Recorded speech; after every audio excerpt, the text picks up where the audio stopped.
there's a lot going on in the world. We're gonna be talking about that. Okay, as Bibi talks at UN, because there's a lot going on. Israel strikes Beirut as Bibi talks at UN. We're gonna be talking about that. We don't even know what the fucking death toll is at this point. You know, it's pretty devastating overall. Oh, a couple more personal news before I blast off. Hold on. Where is it? Here. A lot of you want me to look at this before we get to the Beirut stuff. Blast off meme of you on the New York Post cover. Okay, you know what? That's a pretty good one. All right. Yeah, this is what you want me to talk about. Gaming streaming star Rachel Valkyrie Hofstetter launches anime-focused media company Hi Studios. Here's the link. Here's the animation for it. Hi. So excited to finally announce the launch of my media company Hi Studios. My love for animation has only grown, and now excited to be able to be involved in creating entertainment across TV, film, and other mediums. Stay tuned. Missed the lifting because of a call. Have you covered it already? I did 308 for 5 again on my squats on my top set, but it wasn't good. I wasn't very happy with it. Yeah. But girl bossing, slay queening, gaslighting, gatekeeping. She is lapping you. Yeah, of course, dude. I am I'm an incredibly fortunate person to be surrounded by friends who are endlessly talented and incredibly successful and much better than me in every way, shape, and form. But yeah, this seems super sick. A lot of people in my line of work, like people that have blown up in the same time frame as I did, are, you know, doing way more shit, like doing way cooler stuff. So, I mean, this is, I'm proud. This is sick. She's not doing crime like you, though. Yeah, because you fell off. It's true. That's what it is. But yeah, she's going to be doing graphic novels, stuff like that. Develop and produce IP for graphic novels, TV, and film projects with specific emphasis on anime content. It's pretty fire. Sounds like guaranteed garbage. I'm going to be very critical, Law. Okay, dog. Good luck. Have fun with that. Yeah, maybe I'll be able to get a fucking voice acting gig for once. Jesus Christ. Like, chatter hating from outside the club. Yeah. It's like, it's crazy because like this is cool. I mean, it's a cool thing to see a streamer be able to like launch another creative endeavor with professional like Hollywood people basically, and you know, put together new entertainment. You should voice a female character. Sure, I got it. Is there a scarcity of Japanese language voice actors? Is that why you'll get a spot? Yes. Anyway, so that's exciting. Also, I wanted to show you guys this. This is such a stupid fucking video, and I thought it was really funny when I saw it. I didn't even know there was a thing like this, the Hasanabi AI. It's a combination of words that would convey a meaning to any person. It's kind of shocking how good my my AI voice is. Who can read past the 5th grade level. Geez, I can read just fine. You're just not making any sense. It actually smells like them. Yeah, that just proves my point. Thank you. So, Geesh, you better watch your mouth, you damn extra. I could wipe the floor with you in seconds. What? I don't you're think talking to the great Katsuki Bakugo, right? I know I'm talking to someone trying way too hard to pretend they were cool in middle school, and it's actually kind of sad. That sounds exactly like me, bro. What the hell is that? How do I get this AI? Apparently I was talking to Frogan too. How the frick is this happening? Why is that so good? It's terrifying. I've spoken too much online. Now they have like all of the different ways in which I speak. Like, it's messed up. Welcome, guys. They're most really What? slow. Why is he so slow? Damn extra. I'm the coolest guy there is. I'm 16 and already the top student at the top hero school. I'm the furthest thing from uncool. The secondhand embarrassment I'm feeling for your parents after reading this is insane. The hell are you talking about? My parents would be proud of me. I am gonna be a better hero than All Might someday. Better than All Might? Sure. You know people will be able to read this when you graduate and try to apply for jobs, right? Good luck trying to explain this to your future boss. What kind of pro hero has a boss? All I plan to do after graduating is become the #1 hero. Besides, no future boss would deny. AI voice is based on how much sample data there is, and since we have 10 years of you talking in one way or another, your AI voice is actually pretty good. Yeah. Oh, Don't worry, Hotspot can't steal your job. He can never be as parasocial with chatters as you. Yeah, Hotspot. Well, technically it could. Technically it could. It could just like literally, Kaya, place. Technically it could memorize every fucking minute detail about my chatters in a way that I can't even do myself. So play the Frogan clip. You are done for. Bro, I'm in therapy. Yeah, I know. And it's clearly not working. LOL. Wait, what? That is literally something I would say. That is something dude, what the fuck? Chill. Okay, I'm about to be homeless, bro. Nah. Bro, I'm about to be homeless, bro. No, this sucks. I gotta debate the bot. I gotta debate the fucking bot. I gotta destroy the bot in the marketplace of ideas. We might do that later, but we have some serious news to get to. All right, From all the fun stuff, we are now moving into not so fun stuff, okay? Moving on quickly into Lebanon. We are going to be talking about all of the fuck shit that Israel is engaging in once again.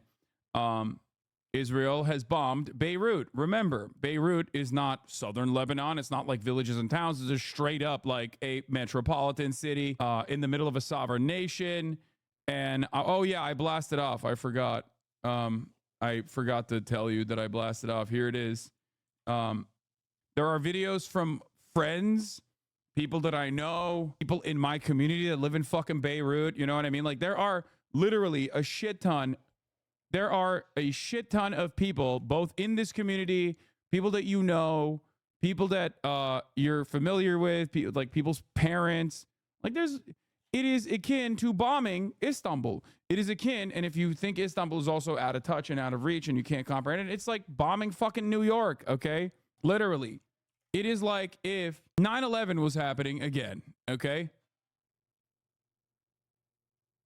Shouldn't have had terrorists in it, I hope whatever you wish upon the third world happens to you in the exact same severity. Not like tenfold or anything like that, but just simply in the exact same severity, you know? So, no, I'm not going to do Hassan Gesser today, okay? Everybody shut the fuck up. We're moving on. We're doing the thing, okay? Damn, Chatter basically said America deserved 9/11, shouldn't have had terrorists meddling in the Middle East. I mean, it's like beyond that. It's beyond that. I know that a lot of people are joking like, oh, it's the New York of America or whatever. Like, this is not a joke, okay? Beirut straight up is no different than any other fucking city in Europe, okay?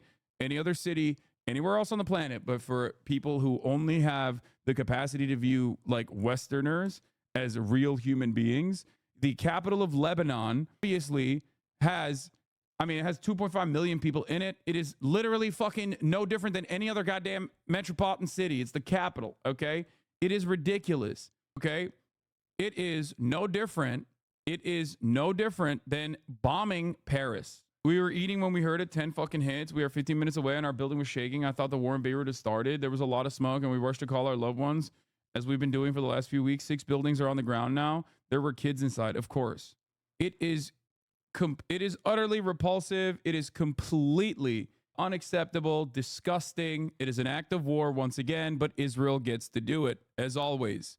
Israel always gets to do it. And if you fucking say Israel doesn't get to do it, then you obviously are anti-Semitic and should be also put in prison. Great stuff. Overall, fantastic, wonderful. Seems really cool. We should just not rein this shit in at all. We should just not even try to rein this shit in at all. Israel gets to do it, and it's basically the fucking Fourth Reich, and America is aligned with it. Once again, I repeat my position, and I find myself doing this quite a bit. If you were ever wondering what it would look like during World War II if America actually went to war on the side of the Nazis, now you know. Okay? If you were ever wondering what it would look like, you don't have to look at like, fictional works of art in a parallel universe or anything like that. This is happening right in front of your fucking eyes. Okay? That tweet is a joke. Shut the fuck up. What? I'm receiving reports of fierce debates within the U.S. administration. Biden and Austin want to jointly nominate Netanyahu and Gallant. Oh, yeah, this is a joke. Yes. This is Moin Rabbani joking. He's not being serious.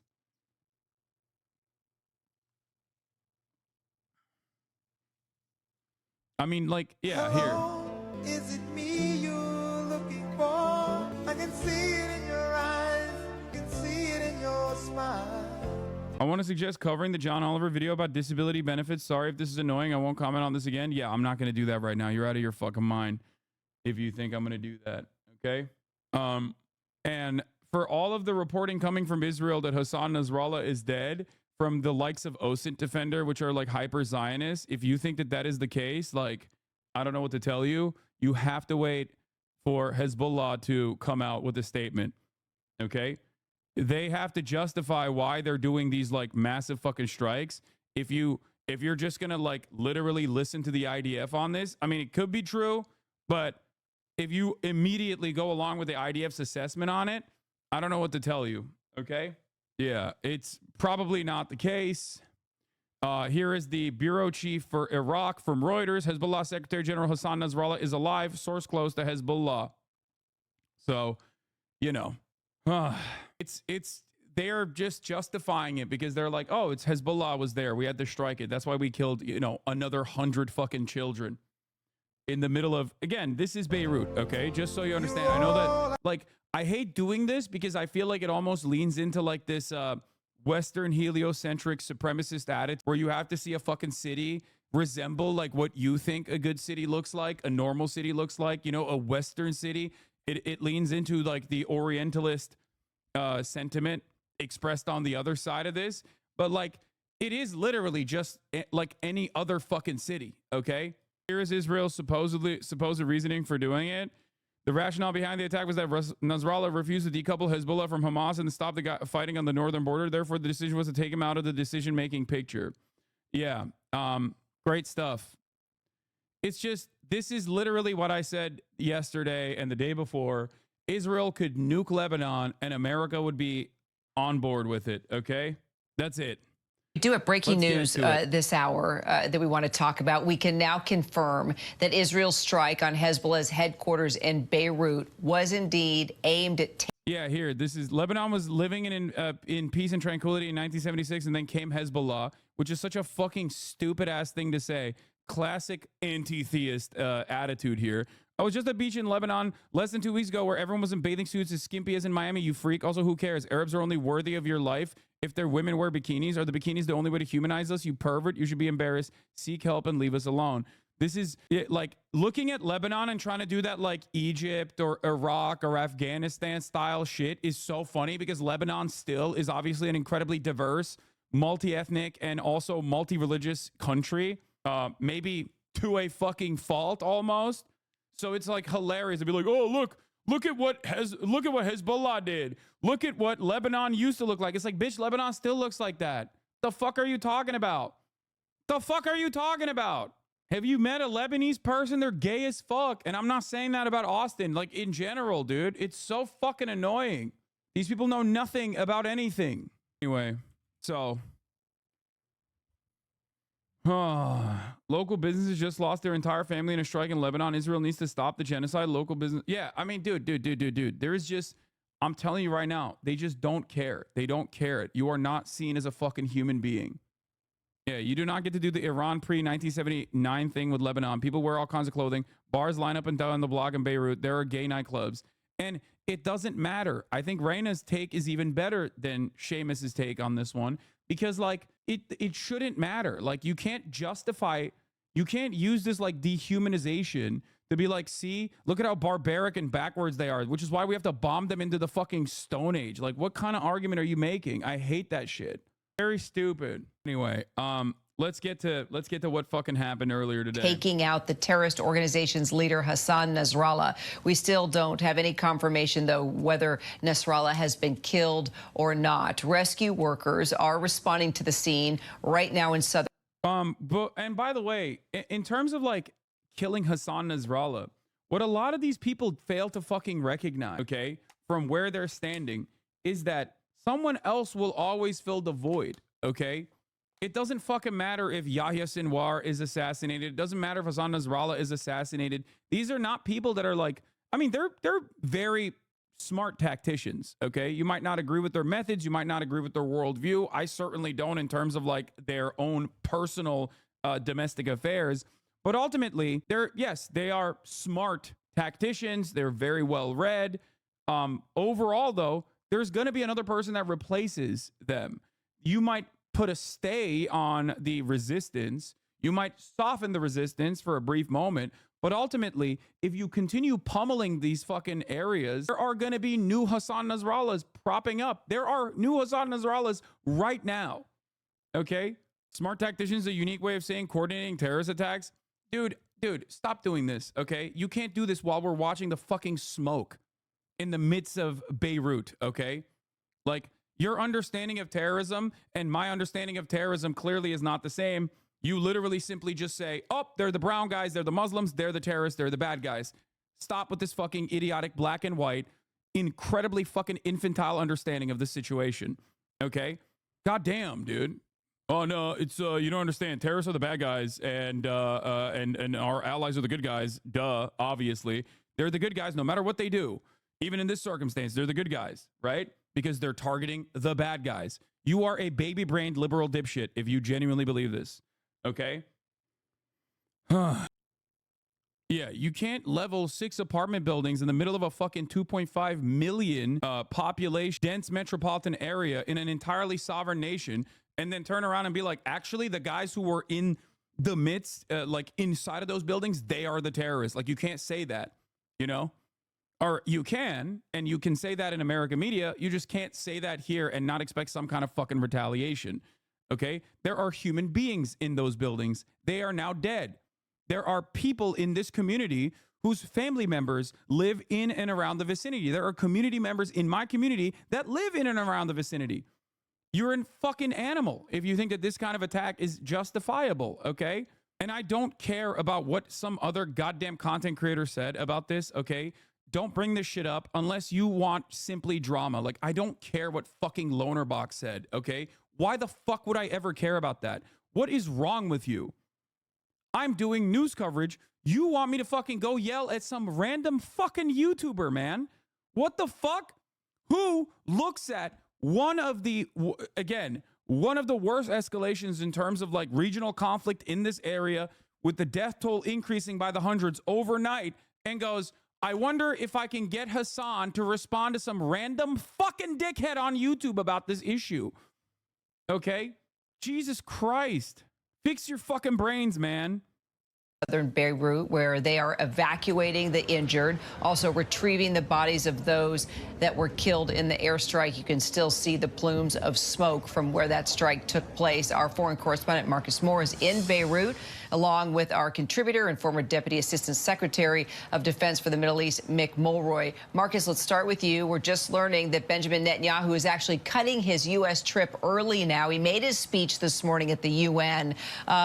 So I'm assuming it's to get back with the news of what might have taken place here. We still haven't confirmed the death of Nasrallah, but clearly, if he is dead, this is going to be a huge story. Yeah, this explains why I got 3 different posts from people in the U.S. military eating lobster. The U.S. is prepared to deploy. Yes, they have already. They're already in the fucking surrounding region. They're aware of what Israel is doing, and they're geared up and ready to go, okay, to defend Israel. Yeah, a huge story, no doubt, Kira. Major development happening here in Beirut. And also remember, we're not just giving them the bombs to do this. We are also supplying them with surveillance. Like the United States of America, okay, your taxpayer dollars are literally paying American airplanes, surveillance aircraft to surround the region and offer new bombing targets to the Israeli military, which then turns around and uses our fighter jets to drop our 2,000-pound munitions, okay? So when Biden says, oh, man, this sucks. What are we doing here? Oh, man, how are we going to do this? Like, what's happening here? Well, we got to stop Israel. Like, it's fucking bullshit, okay? They are not only not restraining Israel, they're also supporting Israel. They're funding and facilitating Israel. They're giving Israel... They added a $9 billion additional defense package to Israel literally 2 days ago. Okay? 2E, 3B Sentry AWACS off Lebanon with transponder switched off, and the aircrafts reappear a few minutes after the bloody airstrikes on Beirut. There is no coincidence the U.S. helps Israel bombing Lebanon on a daily basis. The reason why they don't admit it is because they know Israel systematically kills civilians during their airstrikes. Is this the Democratic Party? This is the Uniparty. If you think that America is going to change trajectory on its foreign policy because a Democrat is in charge or a Republican is in charge, you're out of your fucking mind. And yeah, here, add insult to injury. A photo of Netanyahu giving the order to strike Beirut tonight from New York, destroying several apartment buildings, ordering U.S.-funded war crimes from U.S. soil right after giving a speech to the United Nations about how Israel yearns for peace. Like, he is, like, Benjamin Netanyahu is almost like an Osama bin Laden-like figure in terms of, like, destroying or showing to the world, like, the ways in which the international rule-based order is a complete lie. There is no bigger flex. There is no bigger demonstration of this lie than that. You're on American soil. You're using American weapons. You're using American targeting systems, American surveillance to drop American munitions on a sovereign nation in the midst of the United Nations meetings happening where you delivered a speech about how you yearn for freedom. Okay? That's it. When America says, oh my God, how are they doing this? What are we supposed to do? We're just trying to stop Israel from behaving this way. It's like, dude, you're not. You're not trying to stop Israel from behaving this way. You love it. You love the death and destruction. You fund it. You facilitate it. You support it. You give the fucking weapons. You give the surveillance to Israel, okay? And you give the protective shield of spending your own personal capital as the global hegemonic superpower on the main stage when you defend Israel on a regular basis at the Security Council. You defend Israel on the General Assembly. There is no clear indication that things cannot continue the way that they have, especially with America on its last leg, okay? On its last leg, funding and facilitating this obvious genocide. The word from Prime Minister Netanyahu's office in Jerusalem is that he will head back to Israel tonight as we are watching images of absolute you even catastrophic. Pro-America, bro? I am, dude. I don't think you are, though, because being pro-Israel does not mean you're a pro-America. I would say that my commentary on this is more pro-America than like 99% of our politicians, okay? I don't think that we should allow a sovereign nation, right, a foreign nation, to just gauge in bloody hell, in death and destruction, funded by our taxpayer dollars. Okay, I don't think that that is appropriate. I think that that is unimaginably un-American. Okay, if there is any sort of like principle behind like being an American and wanting America to be the world police and be the good guys in every story, then this demonstrates that we are the bad guys in this fucking story. Okay, this is precisely the reason why there are people in the fucking State Department that don't even agree with the Biden camp and Anthony Blinken and the way that they are continuing on giving Israel free rein to behave in the ways that it is, okay? Because they also recognize that obviously this is diminishing America's soft power capabilities. It's cooked. The world stage is cooked. All of the organs of the international organs of justice that you normally could use tirelessly against your foreign adversaries to get them to fucking do the right thing or whatever and apply like, you know, deploy sanctions packages or whatever, all of that is cast aside in this circumstance because everyone goes, the fuck do you mean you hate Russia? The fuck do you mean?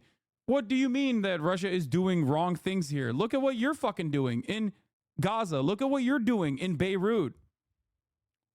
That's it. And for a lot of people, that's how they see it. All of a sudden, like I keep repeating over and over again, 800 military bases around the world will look like 800 military occupations around the world if America's soft power capabilities go away. It no longer will be a military partnership and a firm commitment and an allegiance to the United States of America in terms of keeping global security. It all of a sudden becomes an active invasion, okay? And America, no other country, as a matter of fact, and certainly not the United States of America, has the power to conduct 800 different invasions in the same fucking time, at the same time. Okay, this is why America's soft power capabilities actually help its military might. Okay, you understand, Angry Panda? Probably not. got to protect national interests. I just described to you from a pro-State Department, pro-America position why allowing Israel to reign fucking bloody terror in the region is genuinely diminishing America's national interest on the global stage. So you're wrong. You just said that because that's a thing you've heard. You've never actually analyzed what that means. You've never actually thought about what that means. Because if you had actually put some thought into it, you would recognize that America's undying loyalty to the state of Israel, an apartheid state that is currently actively committing genocide and has started a new front in another sovereign nation in its NSIG, and the way that it's analyzed from the rest of the fucking world, including our Western European allies. This is even more significant than just like the global South. The global South has always had a distaste for American empire for obvious reasons. But now you even have Western European allegiances on shaky ground. If you don't think that this is a genuinely devastating misstep, you just got to wait till Trump says it, and then you'll repeat it. When Trump goes around and says, they ruined our partnerships. They said I was bad. They said the world laughed at me, but the world laughed at them. Now look, England is going against our wills. They're not even giving money to Israel. They're not giving weapons to Israel. And then you'll repeat it, and you'll be like, hell yeah, he's right. Peaceful dove, baby. Anyway, let's continue. Destruction unfold from the site of the blast. That if you look at just behind me, you may be able to see the haze in the distance. That is the smoke still rising, the smoke and dust still rising from that scene after a series of blasts. We felt and heard one of them today, Kira. It was without a doubt, the largest and most powerful blast we have felt this week. And this will mark the 5th strike on Dahia, the southern suburb of Beirut, the Hezbollah stronghold, the 5th strike just this week. And as you reported, we understand, according to the IDF, that the target was Hassan Nasrallah, the Secretary General of Hezbollah. But you look at the devastation there, and we are talking about several buildings that have been severely damaged, flattened, according to reports. And so we are talking about scores of casualties. Right now, we're waiting for word. I've reached out to the health ministry here, and we're waiting to get the initial report. But I can tell you, Kira, in our time that we've spent in Dahia, it is a densely populated area, not only with shops, but also homes. And the fact that you have several buildings that have been absolutely destroyed, we can anticipate that the numbers will be quite high. Right now, as you mentioned, we don't know if Nasrallah is alive or dead.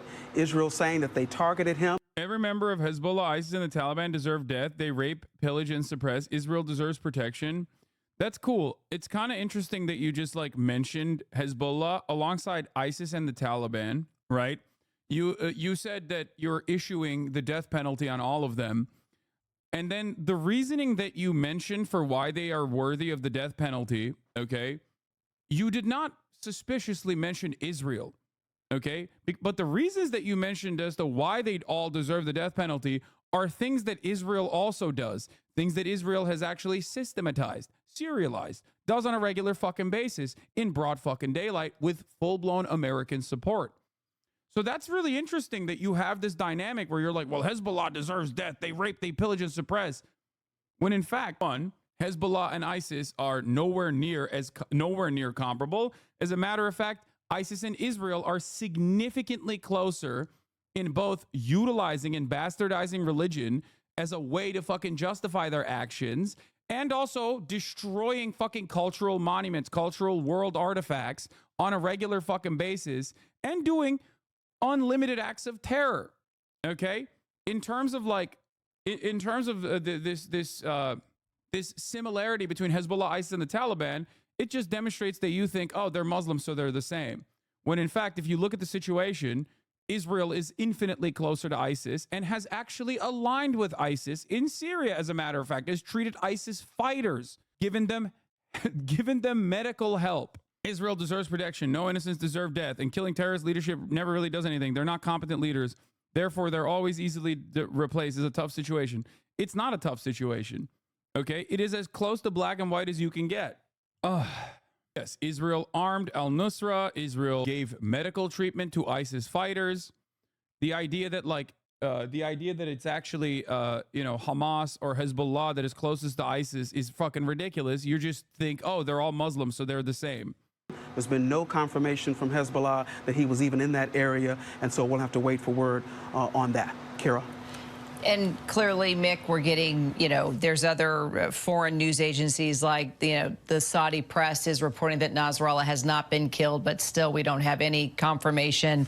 And there aren't any media outlets here in the U.S. reporting whether he was killed or not. But if indeed he was, how could this change just the dynamic of the widening war that we've been witnessing? There's been tremendous concern that this could just keep getting worse and worse. If indeed he's been taken out, how can that impact what we're seeing now in the Middle East?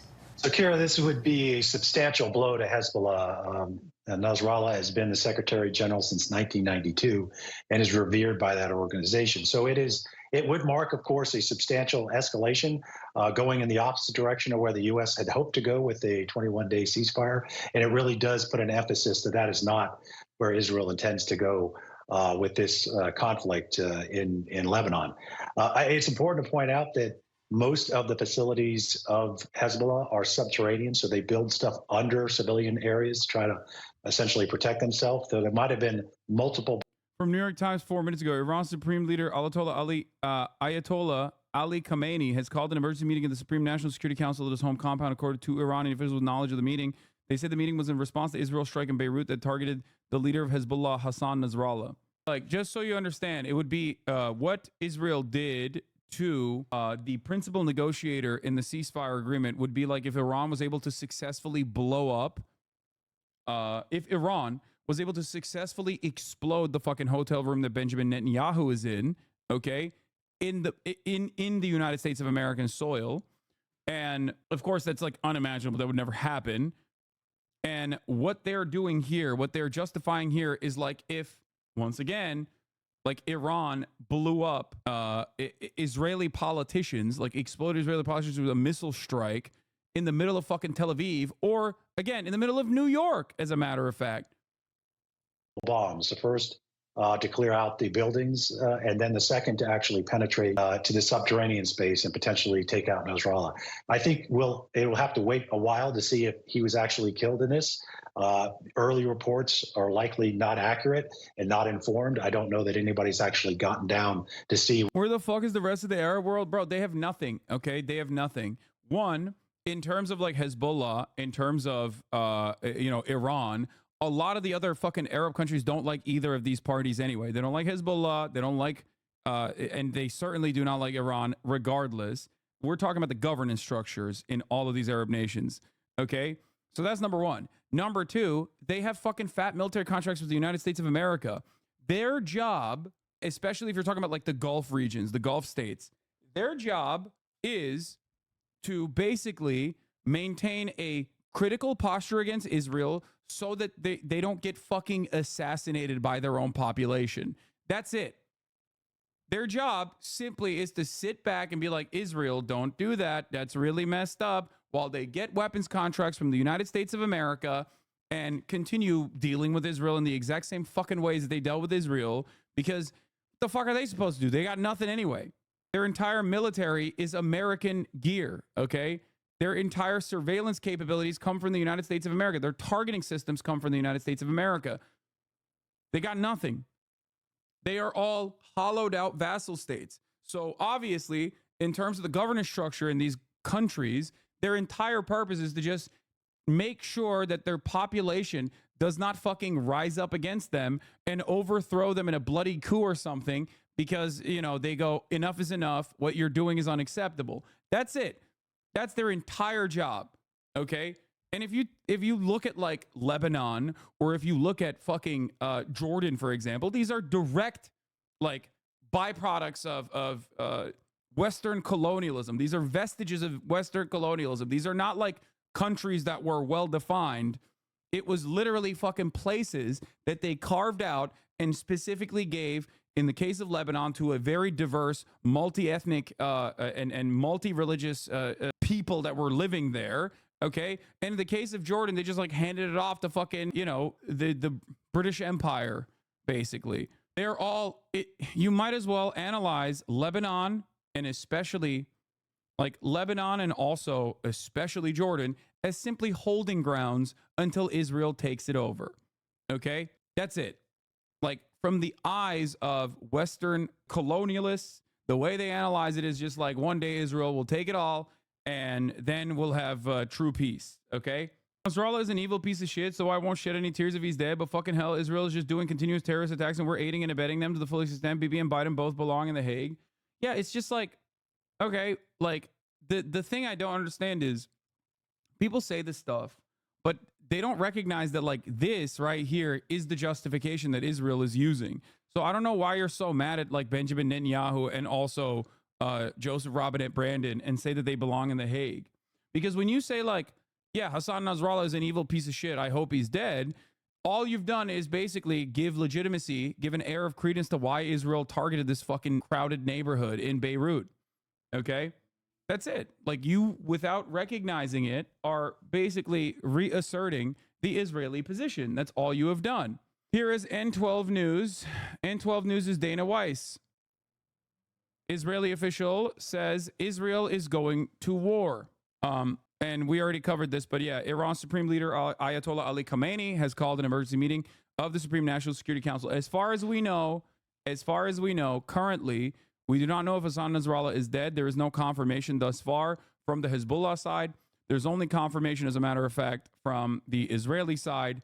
And I will wait, as always, to hear from the axis of resistance or any kind of like official statement from their side to get this actual confirmation on whether or not it was correct. Jeremy Scales says there's intense focus on the fate of Nasrallah right now. These were massive American bombs Israel dropped on a densely populated residential area in Beirut, and we still have no sense of how many people died. It's going to be a very large number. The U.S. in multiple ways has enabled Israel to promote a doctrine that Israel is allowed to kill as many civilians with U.S. weapons as it wishes, with impunity in the name of self-defense, in air quotes, or killing the terrorists, in air quotes. That's it. Axis of resistance, yes. Axis of resistance is like Hezbollah, Ansar Allah, all of the fucking regional actors, whether they are standing paramilitaries or complete fucking, nation states with their own actual standing militaries that are aligned against Western imperialism in the region. Allowing the people who desire to kill terrorists to define what a terrorist means is like letting a rapist define consent. Yeah, that's actually a good take. You're right about that.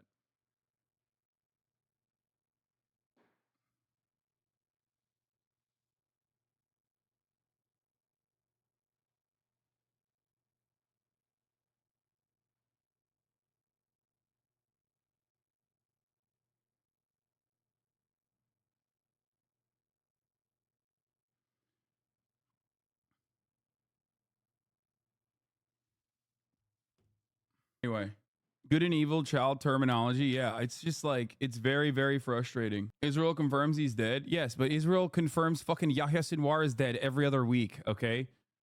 Like, it doesn't, it's until there is like confirmation from the other side, it doesn't fucking mean anything. Once again, this is the Iranian embassy saying, once again, the Israeli regime is committing a bloody massacre targeting densely populated residential neighborhoods, issuing false justifications in an attempt to cover up its brutal crime and cover the skies with domes. There is no doubt that this reprehensible crime and reckless behavior represents a serious escalation that changes the rules of the game and that its perpetrator will be punished appropriately and disciplined. Iran says this shit on a daily basis, but like, let's be real. They are, they're incredibly restrained, almost to a fucking fault at this point. If Israel is never going to respond, Israel is never going to respond to diplomacy. They have demonstrated that time and time again. They see diplomacy as weakness. They see it as cowardice. They see it as like a go-ahead to do more and more violence. So yeah, but once again, IDF spokesman Rear Admiral Daniel Hagari says it's a precise strike on a central headquarter of Hezbollah, which was intentionally built under residential buildings in Beirut in order to use them as human shields. That's interesting. IDF headquarters in Tel Aviv is walking distance to a hospital, markets, theaters, etc. Okay? But you obviously don't consider that to be a fucking, human shield situation. That's it. That's literally it. A precise targeting of like the Israeli Knesset or the IDF headquarters would not be considered a normal justifiable self-retaliation of a sovereign nation demonstrating its sovereignty, right? No. It's actually a really good point. I've talked about this many times over. It doesn't even matter to most people. That's the problem. That's why I don't even bring it up, because people don't fucking care. Because a lot of this attitude revolves around might is right. Okay? That's it. Might is right. Israel has the capabilities to do this. Israel can do this. No, Israel's enemies cannot, and that's it. And not only does it not matter if they actually successfully assassinated Hassan Nasrallah, okay? It doesn't fucking matter. We don't know if that actually happened, but even if it did, it still doesn't matter. It doesn't change the dynamic, okay? It doesn't change the mindset of people that watch their fucking families ripped apart, that have to literally seek through the rubble to see if their fucking baby in a cradle is still there, okay? Like, those people are still going to hate Israel. Do you understand? Like, assassinating or decapitating the leadership does not change the dynamic at all. Someone else will take their place, because ultimately, this is still a war of emancipation for many people, okay? What the devastation and the damage that has been done. All right. And of course, as we try and work to confirm if indeed Nasrallah is dead or alive, I'm assuming we could probably... like, this is precisely the reason why I don't make the fucking argument. I mean, the dynamic is a little different in like a place like Russia, right? The dynamic is a little different because there's like unitary executive on principle. It's just like one singular force that has a lot of control over what's going on, right? The ambitions of one man can lead entire armies. In the case for like Russia, for example. Having said that, however, I don't make the same argument for fucking Benjamin Netanyahu. It's not like if Benjamin Netanyahu was assassinated that Israel would stop. That's why I make the argument that America has to fucking use its levers of control in this circumstance to put Israel, to rein in Israel, okay? To put Israel in its place, to tell them to fucking dial it back. Because without that level of control, without that lever of power, it doesn't matter. If Benjamin Netanyahu's dead, there's going to be another fucking freak that takes his place. What has to happen is the large partner in this coalition telling them to dial it the fuck back. That's it. Joseph33, thank you for the 10 gifted subs. You really think Putin's death would just stop Russia? Fuck Putin. I think Putin's death would not stop the Russian invasion of Ukraine. It would just like destroy Russia, because Russia is so single-handedly controlled by an individual.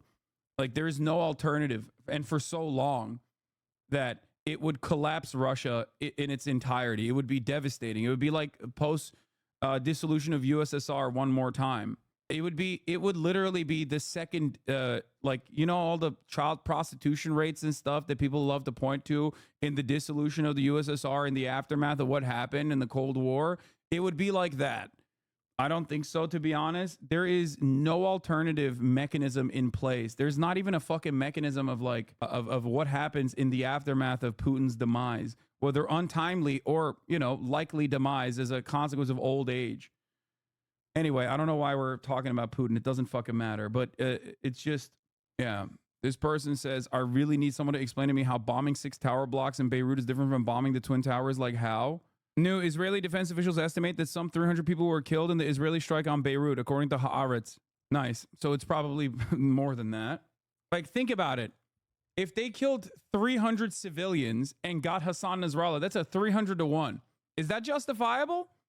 I don't think so. I don't think so. Of course it's not justifiable. The ratio approved for the bin Laden raid was something like 30 to 1. Yeah. I was on when Netanyahu was like, our wars with Hezbollah, not the people of Lebanon, as MSNBC showed them bombing Beirut. My dad laughed, like, how people buy this propaganda is beyond me. I mean, I think it's because like a lot of people in Lebanon as well are not exactly fans of Hezbollah. Okay. Once again, I repeat the position that Lebanon is a very diverse country in terms of like ethnic background, but more importantly than ethnic background in terms of religion. Okay. You got Sunni Muslims, you have Christian people in Lebanon. There are a lot of people in Lebanon that are not fond of Hezbollah, understandably so. Having said that, however, it still doesn't give righteous cause to fucking blow up 6 goddamn buildings in the middle of Beirut. It's fucking ridiculous, okay? It's ridiculous. Expect some type of retaliation. So more to follow. Mick, Marcus, thank you both so much. Update now. This coming to us from the Reuters news agency that Hezbollah Secretary General Hassan Nasrallah is alive. This is the Reuters news agency citing a source close to Hezbollah that Secretary General Hassan Nasrallah is alive. Now, this is important because all we have had from the Israeli statement is that this was a precision strike. That's how they've described it. But they didn't mention specifically who was being targeted. We have had several targeted assassinations over the course of many weeks and many months. In fact, there was one just earlier this week in the same area in Dahia that targeted the head of Hezbollah's drone unit, and there were several missiles fired during the course of that attack. But it is very important that there is this statement now from the Reuters agent citing a source close to Hezbollah that the Secretary General Hassan Nasrallah is alive. Israel had targeted a Hezbollah chief Hassan Nasrallah in a massive blast in the capital of Lebanon, in Beirut. I want to go to my colleague, Jumana Karachi, who has been following this story for us. Jumana, it was your initial reporting and your headlines internally here at CNN that caught our attention over an hour ago now when you were reporting massive blasts. Tell us now what we know. Why wouldn't Israel say he is dead? Imagine doing the strike and saying the target wasn't there. Oh, yeah, Obama did that. Yeah, that's it. That's like, holy fuck. I just, like, I don't agree with this strike on the fundamental principle that you cannot fucking blow up entire city blocks to get the one fucking guy to begin with. Okay. But there is also the alternative here. The likelihood that they didn't even get him. Okay. If your analysis is like 300 to 1, if your ratio is 300 to 1, okay, then October 7 cannot be considered an act of terror. If you consider 300 people being ruthlessly slaughtered with 5,000, 2,000 pound munitions, American weapons, and surveillance capabilities that we are using, if you consider that to be adequate for one fucking guy, that civilian to enemy combatant ratio is adequate for you, then October 7 cannot even be fucking declared an act of terror in that regard. When you look at the fucking percentage of enemy combatants that were assassinated, killed on October 7 versus the civilian numbers, the ratios favor Hamas and the Palestinian resistance every single time. It favors the Palestinian resistance in terms of October 7 versus what Israel has done in Gaza, and it certainly fucking favors tenfold in this circumstance. Okay? It's ridiculous. It is ridiculous. 6 buildings leveled. The casualty numbers are just coming in. What are you seeing and hearing? Well, as you mentioned, Biana, we've just heard from the Ministry of Health that at least 2 people were killed, 76 were injured in those massive blasts that targeted Beirut's southern suburbs. As we understand, of course, from the Israeli military, the target of those strikes was the leader. They say it was a command center, but what we understand from my colleague Jeremy Diamond, according to a security official, a senior Israeli official, that the target was the leader of Hezbollah, Hassan Nasrallah. And that is the big question right now. What if Nasrallah was there, if Nasrallah survived? We understand from the senior Israeli official that the Israeli military is working to verify that you would have a post-strike assessment, and that is still not clear. Nothing official from Hezbollah yet, nothing from the Lebanese government, but a senior security official telling my colleague Tamara Qiblawi, when asked about Hassan Nasrallah and his status right now, he says, For the record, I told you that this was going to happen after Gaza, right? Like, the moment that Israel changed its trajectory towards Hezbollah and Lebanon in general, I told you that Western media was going to start using the exact same fucking terminology, like to a T. The exact same terminology. It's actually human shields. They're using human shields. Lebanon is using human shields. Anyone in the crosshairs of Israel is always using human shields, okay? And we just have to shoot through those human shields. There's nothing else we can do. The passive voice Western media does when it comes to Israel makes me feel like I'm going to get an ulcer. Yeah. It also makes me forget that at the top of the hour, there was a 3-minute ad break and I forgot to run it. So I'm running it now, okay? In the middle of the fucking hour. And if you no longer want to see those ads, all you need to do is subscribe for $4.20 until the end of this month of September, or for free with a Twitch Prime. Okay? Here's the 3-minute ad break now. Yeah, they're flattening fucking Dahiyya, where the Dahiyya doctrine comes from, by the way, once again. And they're saying that they're doing it because they want to take care of Hezbollah. They want to take care of the leadership structure of Hezbollah. And obviously, no amount of terrorism that they engage in is considered to be unacceptable. And America has shown that to the rest of the world, and will stand idly on Israel's side. Not even idly by, actually. Will voluntarily assist Israel in this bloody campaign. Wait, and the whole country right now is on edge as it waits for news of whether the leader of Hezbollah, Hassan Nasrallah, was indeed in that location, in that densely populated part of Beirut, in the southern suburbs. If he survived, if he was injured, all these questions right now putting this entire country on edge. A dangerous escalation. Bianna doesn't begin to describe the situation right now. Yeah, as we've been seeing things escalate quite quickly, even prior to this targeted assassination of Hassan Nasrallah by the Israelis. We've seen hundreds of those killed in Lebanon over the past week and a half. Hezbollah launching a ballistic missile that was successfully thwarted at Israel. Again, everyone really on knife's edge here. And as many of our guests have already said, many red lines have already been crossed here. Jumana Karachi, thank you so much. Keep us posted on any developments you hear. Let's go to Israel, and our Nick Robertson is in Tel Aviv. And Nick, the United States responding, saying that they were not involved in any way, shape, or form in this targeted assassination of Hassan Nasrallah, and that they were given a heads up or notification. The defense minister telling his counterpart here in the United States, Defense Secretary Austin, as this operation was underway. Any new information that you're hearing now from the IDF over the course of the last hour since we heard from Rear Admiral Hagari? No. What we know is that the defense minister has been sitting in one of the command centers with other commanders around him, analyzing what's happening in Beirut, analyzing all the information streams that they have access to try to figure out precisely what has happened. And while we're talking about this, I'm reminded of a conversation I had with an official earlier this week about the possibility, as all these different Hezbollah commanders were being assassinated in the suburbs of Beirut. I asked the sort of obvious question: well, would Hassan Nasrallah be on that target list? And I was sort of given the impression that that may or may not be the case. It wasn't clear. But the impression I took away from the conversation that I was having was, well, what happens if you remove Hassan Nasrallah? Who do you get in his place? Who picks up?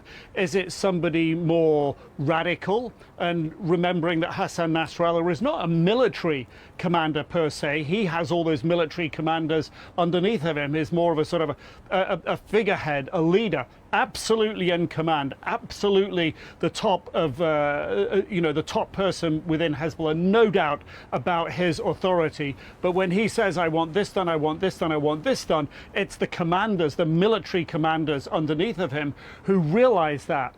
So therefore, the question becomes, what happens if you remove him?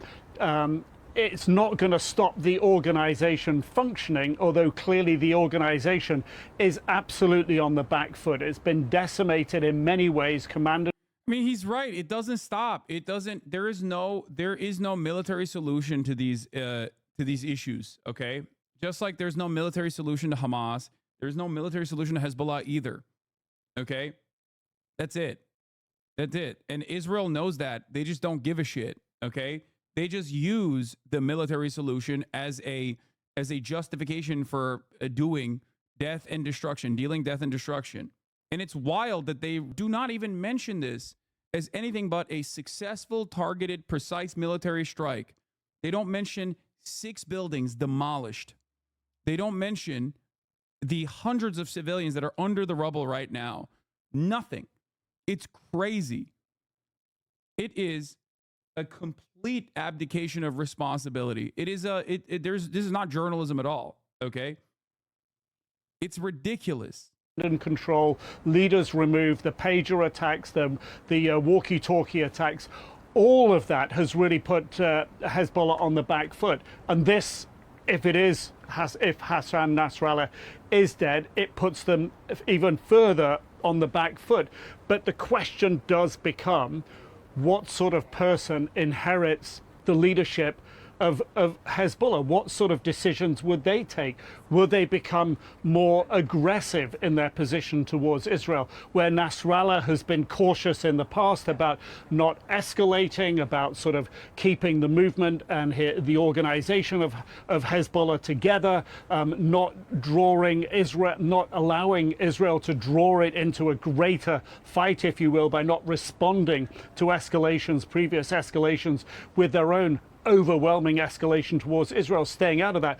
Is that the sort of leader that you get in his place? It is frankly too soon in a way to be discussing this, but these will have been the discussions prior that went into whether or not to target the leader of Hezbollah. And clearly a decision was taken to target him on the belief that that was going to further Israel's efforts to move Hezbollah off the border, where they threaten the civilians in the north of Israel. And that the assessment was clearly that this is the right course of action. Now, Israel could be proved wrong in this case. There could be a much wilder card that takes over in leading Hezbollah, and that could lead to a much harder to predict type of escalation and fight. Nevertheless, that is where we are at the moment. And of course, if Hassan Nasrallah has survived, then what decision set is he going to take now based on this? How will he respond to an attempt to take his life? Will it be personal? Will it escalate, or will he not? Prior to this attempted assassination, we had heard from the IDF Chief of Staff, Herzi Halevi, earlier this week say that they are prepared when that call is made for a potential land invasion into southern Lebanon there. And we're also hearing and reporting now that Prime Minister Netanyahu has cut short his trip to the United States and is on his way back to Israel right now upon news of this massive strike, the target being Hassan Nasrallah himself. Nick Robertson, thank you. I want to go to Nabi Boulos, who is the Middle East Bureau Chief for the Los Angeles Times. He just visited the site of that explosion in Beirut. He joins us by phone. Nabi, thank you so much for taking the time to call us. Tell us what you saw there. Well, I mean, it was just a huge, huge site. Just the attack site was really, I think it's about 6 buildings as well. Will Nasrallah take an attempt on his life personal? No, none of these things are, there is no individualism in this circumstance. I think people need to understand that, okay? There are national motivations, there are nationalist motivations, but overall, the moment that you hyper-individualize people's interests in this conflict is the moment that you lose sight of what's going on, okay? Like, these are people who are hell-bent on fighting against Western imperialism in the region, tooth and fucking nail, okay? They don't give a shit about their own personal ambitions in this circumstance. People always try to personalize it and try to make it seem as though, like, oh, Yahya Sinwar will escape if Israel gives him, reason to leave the Gaza Strip. It's like, no, he fucking won't. And I think Israeli officials in the intelligence community understand that they won't. They're just simply saying that so that they can make a point about, like, the personal ambitions of these leaders. Because that is completely at odds with the other assessment that more reasonable minds within the Israeli military apparatus come to the conclusion on, which is that Hamas is not something that you can deal with militarily. Okay? For these people, it's not like, oh, they attacked me. Like they already live under a permanent threat from American and Israeli military invasion, American and Israeli military action against their lives. Like it's not a thing. It's not a thing that they're like, it's not a thing that changes the calculation at all. Has Israel claimed responsibility for the pages? Yes. I mean, come on. What I've heard, but I mean, we only saw a part of it, to be honest with you, and it was basically just overturned. You had no sense that there were buildings there. It was mostly just dirt had sort of flipped around as if the ground itself had turned over upside down. And on one side of it, you could see almost like a crevice in the ground where a tree had fallen, and the sort of front edge of a building had been torn off. It really, the scale of the destruction is just really hard to describe because it was so much. And right now, they're just digging through. We're hearing initial reports of 76 wounded, but of course, I'm sure that's going to be much, much, much more because, they're still digging through the rubble, and they will almost certainly have many people. To be clear, this is a very, very popular... Yeah, listen to how shook he is. The correspondent that is like near the fucking impact zone versus like whenever you hear from a journalist in Jerusalem or Tel Aviv and the way that they are confident in their coverage and don't feel even remotely scared. Because right now, understandably, if you live in Lebanon, if you live in Beirut, you're fucking terrified. Because Israel has shown time and time again that they don't give a fuck about human beings on the opposite side. They don't care. They will just fucking, they will lay down death and destruction at an unimaginable clip. Populated area. Yeah. In fact, right near it, there's a big refugee camp, and everyone there was just leaving en masse. I saw a big exodus from that refugee camp with people just escaping and taking all their stuff and finding anywhere else to go. Were you able to get close to the buildings themselves, this targeted site? As we know, 6 buildings we've reported have been leveled by this. How close to the area of destruction were you able to get? We were at the very edge of it. We were led, Hezbollah cadres took us in to see the area, and we were let into the very edge of it where rescue crews were working. And you could see excavators digging in the site, people going through it. Of course, there was still a fire going on. But as I said, this was the edge of the site, and it's quite large. So, it was, at least as large as a city block. So we didn't get a full view of the destruction is what it amounts to. Did you feel the blast yourself? No, but I heard it certainly. I was home, and I just heard a number of successive booms, and they really shook the apartment. In fact, my cats ran away, of course, and you could hear all the glass shaking in the house. It really was. It was quite different from other attacks that we've heard in Beirut. This one seems to have been the big one. What is the Lebanese media? BBC correspondent was nearby and filmed the moment. Israeli jets just struck behind us, behind this school that many families have fled from the bombardments in southern Lebanon.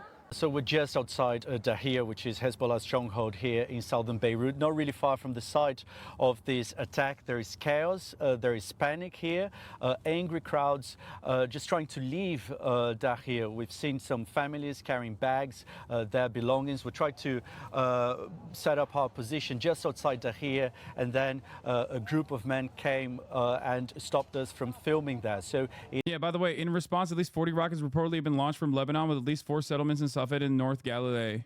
Do you think a regional war is inevitable? What's the best scenario right now? Yes, I think that regional war. Benjamin Netanyahu has been telegraphing that this is what he wants to do for months. It's not like I'm fucking a brilliant tactician or anything that I, with the gift of fucking foresight. I've been saying this for months and months and months and months that this was going to happen. It's already happening. Why do you think there's so many fucking military movements in the region? American troops in the region. it is now a very tense situation here in southern Beirut, and again, another major escalation in this conflict. Oh, by the way, hold up. If you want to know our assessment of the situation, the U.S. Embassy is not evacuating U.S. citizens at this time. There is a commercially available flight that U.S. citizens who express interest in departing Lebanon will have to book and pay directly with the airline, as of this morning from the U.S. Embassy in Beirut, because it does not matter how many Americans get fucking killed by Israel. I need to reiterate this, okay? I told you this already. I fucking told you this. They do not care. Israel can fucking kill you, and we will do nothing about it because you are now a part of the, you have now dropped down on your order of priority in the hierarchy of dual citizenship. You're down in the bottom of the ladder, right next to the fucking Palestinians. You're still above them, but you're right next to them. Okay? And if you die in this situation, if Israel kills you, then you're also a part of the Hezbollah collateral damage. It is what it is. You know? American taxpayer funded bombs. Guided by American targeting. Destroyed. American government is, this is what the government, damn bloody conquest. Sorry. Do you have reporting that the targeting was done by the US? At this point, they could go kill protesters in America and the government will be like, well, these things happen. No, absolutely. Abso-fucking-lutely. When Benjamin Netanyahu comes to the United States of America and speaks to both parties in front of Congress and says, you have terrorists amongst your ranks. You have terrorists and people that are funded by terrorist regimes that are protesting on campuses against the big, beautiful nation of Israel. That is a threat and perhaps maybe a promise of what's to come. 100%. Here is Ben Caspit. Current assessment. All the intelligence agencies are united in their opinion that he was there. All the performance research factors are united in their opinion that it is possible to get out of this place alive. As you can see the pictures on TV, what could have saved him? Am arranged for himself an inner bunker in his office, fortified, secured, and sealed, a place that should be more immune than the bunker itself. Some leaders have arranged such places for themselves. We also have someone here who was Minister of Security and had such a safe in the office where you could find a safe haven. In one sentence, the assessment that Nasrallah was hurt, it will take time to get the final verification. According to foreign sources, an Iranian General Mahdavi's replacement, and Ali Karchi, who was rescued last time, were there with him. And what about Sanwar? This is how worldly fame passes. So it's not a 100% certainty that he was assassinated in this bombing campaign. This is what the current assessment is. I will repeat this over and over again. America does not give a fuck about American citizens as long as Israel is killing them. Okay? That's it. And I mean, America does not give a fuck about American citizens, even American military, if Israel kills them.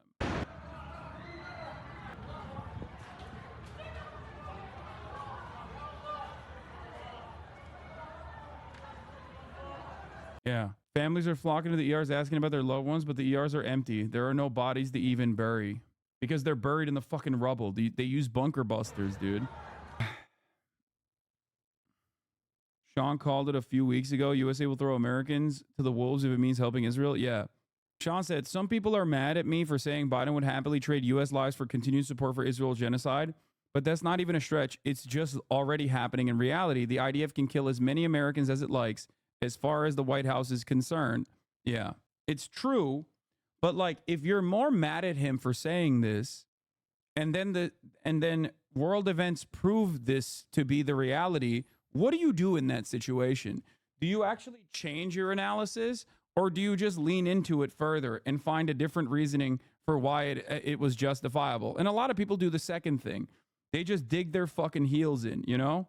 Do you think Israel will eventually go so far that they start to be fully isolated like apartheid South Africa? I mean, I hope. I hope. One thing people may be missing is why Lebanon, a complex nation state, doesn't have an integrated air defense system or even smaller anti-air missile systems. It's because the U.S. led an effort to ban Lebanon for ever having weapons like that. Yeah, they banned it because Hezbollah is there. A reminder that the awful bin Laden himself once claimed, as I watched the destroyed towers in Lebanon, it occurred to me to punish the unjust the same way and to destroy towers in America so it could taste some of what we are tasting and stop the killing of our children and women. Yeah. This is at the heart of blowback. This is what that principle is. Okay? And who knows where this will go. It's a bold thing for Mehdi to say. I mean, it's the correct take in this circumstance. You can't keep pummeling buildings, killing civilians by the hundreds, by the thousands, and then expect no retaliation whatsoever. Like, it's ridiculous, dude. Why is it that you consider these people to be fucking servile? I'll tell you why. It's Western supremacist attitudes. That's it. That's it. That's literally all this is. The notion that these people are worthy of just death and destruction and they will never be able to retaliate is a Western supremacist notion. It is white supremacy. The idea that like you can maintain chattel slavery as an institution and keep black people servile with no retaliation whatsoever is the exact same fundamental principle of the false notion that you can blow up entire city blocks in places like Lebanon, okay, with no expected retaliation whatsoever.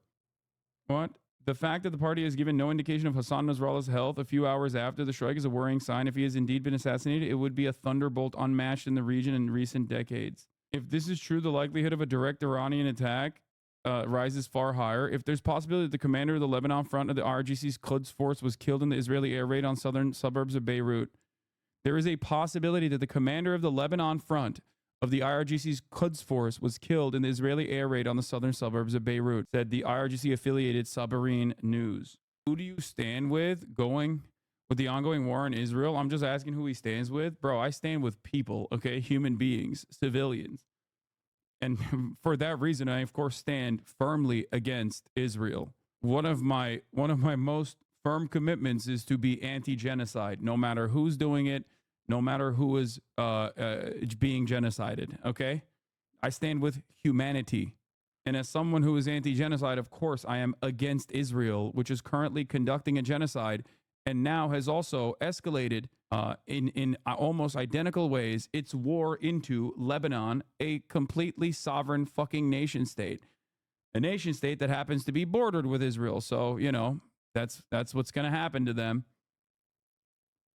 You know, they had it coming. They shouldn't have been fucking standing there. Yeah, there, especially in Beirut. What are they reporting at this? So many people believe Israeli propaganda. This is Hezbollah's fault. Yes, if you speak to, like, depending on who you speak to, who is of Lebanese descent, you will hear very different takes about this as well. Okay, there is an air of supremacist attitude towards Shia Muslims inside of Lebanon that are, especially from Lebanese people living in diaspora as well. That's why, ironically, Capri-Sun Poppy's father had a fucking argument with him, literally on stream, about how, oh, well, fuck Hezbollah. And the reason why Israel is bombing fucking South Lebanon right now is because of Hezbollah.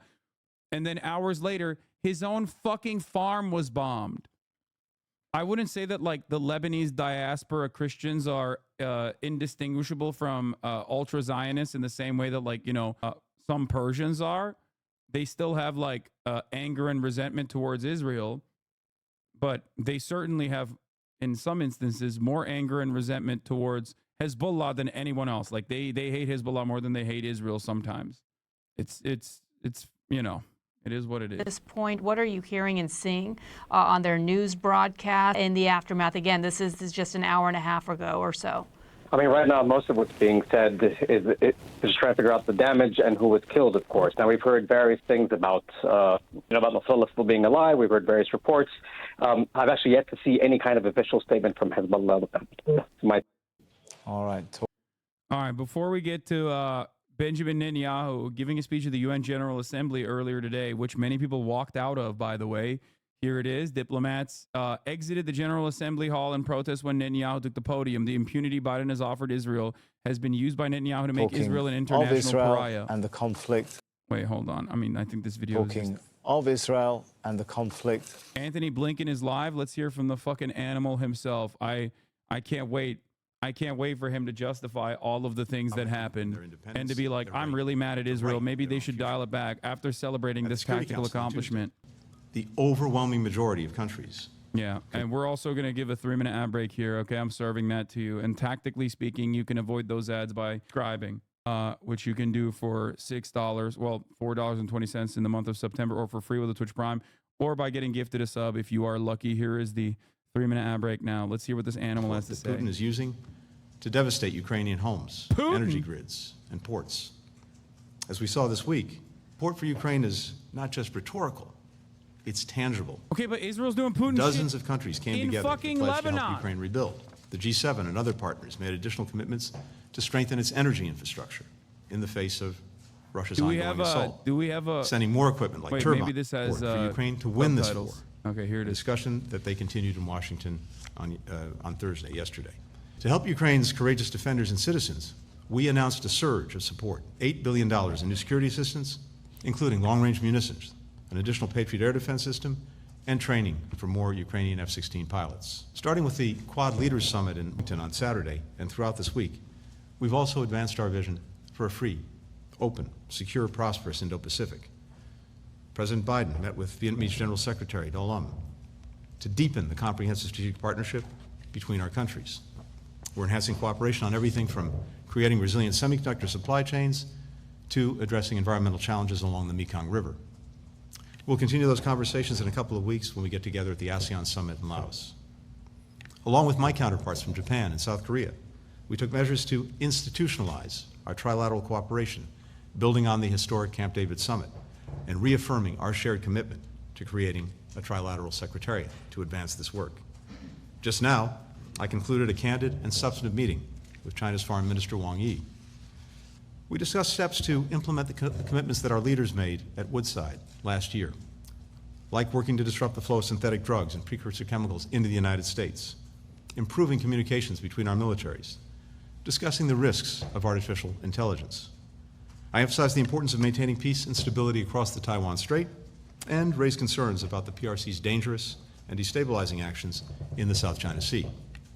I also underscored our strong concern with China's support for Russia's defense industrial base, which fuels Russia's war machine and perpetuates a war that China purports to want to see ended. Over the course of the week, we also came together with our partners to address many other crucial challenges facing the globe. We worked to garner additional resources and support for the multinational security support mission in Haiti. We coordinated steps to increase international pressure on the Maduro regime in Venezuela to stop its widespread repression of the Venezuelan people, to respect their will and their votes, as expressed at the ballot box. These tests, and so many more, underscore the magnitude of the challenges facing the globe, but also the imperative of diplomacy. We don't have the luxury of pulling back. Oh, in the coming man. hours, and for every remaining day of this administration, So much we'll diplomacy remain intensely happening. focused on addressing these challenges as we work to make a better world. Let's just Thank you. play this over him. This is American diplomacy, folks. Mr. Secretary, a senior Israeli official just briefed the press on today's operation and why they are still going into Lebanon. The senior official said that their intel told them that there was a plan to encircle Israel and eliminate Israel by 2040, that Sinwar on October 7th jumped the gun, that they have been defending themselves ever since, that they feel that Nasrallah was the key, the linchpin to all of this, and Hezbollah, that after a year they felt that they had to get people back in their homes, that they went after Nasrallah, and in today's strike were targeting him. Clearly, they don't know what they've achieved. They still feel that when in the military you have momentum, that you have to keep going, that they will be a lot farther along in their operation if it turns out that this was successful in their terms today, but that they still, he said, the official said, still have to keep going, and they are not ready to pause. From your conversations, what is your perspective about whether Israel continuing with this operation and not going in on the ground, which they said is not preferable, but if doing this in what they consider a targeted way is a legitimate response to what they see as an existential threat, or if there is another alternative, a diplomatic alternative? Andrea, I will let Israel speak to their operations and their objectives. It's not my place. Look, we and many others have been clear about what we see to be the best path forward. And the objective that Israel has in the first instance in Lebanon is an important and legitimate one. It's creating an environment that's secure enough to enable people to return home, because remember what happened starting October 8th. Hezbollah started lobbing rockets and missiles into Israel, trying to create another front in the war. And Israel, of course, had to respond to that. And in the process, tens of thousands of people had to evacuate their homes in northern Israel. Villages and homes were destroyed, southern Lebanon. And so we have large populations, both in Israel and in Lebanon, who've been forced from their homes. And it is a legitimate and important objective for Israel to, again, create an environment in which people can get back to their homes. The question is, what's the best way to do that? What is the most effective, sustainable way to do that? We believe, many other countries who joined us in putting out a call for a ceasefire for 21 days believe that the best way to do that is through diplomacy, through a ceasefire, and then reaching an agreement that pulls back forces from the border and gives people the confidence that they can go back to their houses, that the kids can go back to school. So we believe that's the best path forward. And the Israelis put out a statement earlier today sharing that they share the aims of that was cool when Biden call that we put out, again, with the G7, with the EU, with key Arab partners. So the question is not, does Israel have a right to defend itself against terrorism? Of course it does. Israel has a right to defend itself is just a fucking way to say Israel does whatever it wants, okay? There has never been territorial gain under the history of Israel, okay, for the past 76 years. There's never been additional territorial gain that hasn't had that security justification. This is the justification for all. That's how they fucking invaded the West Bank and occupied it, okay? That's why when people say Israel has a right to defend itself, they're doing this for defense. They just have to fucking fight back against Hezbollah. There it is. IDF has now officially announced evacuation orders for the southern suburbs of Beirut. You are located near Hezbollah interests, and for your safety and the safety of your loved ones, you are obliged to evacuate buildings immediately, which means if they give you an hour to evacuate, they'll do it in 15 minutes. It's coming. More bombing will occur while fucking Anthony Blinken is talking, while Benjamin Netanyahu's literally in U.S. soil, too. We haven't even gotten to the fucking dumbass Benjamin Netanyahu speech. Good stuff.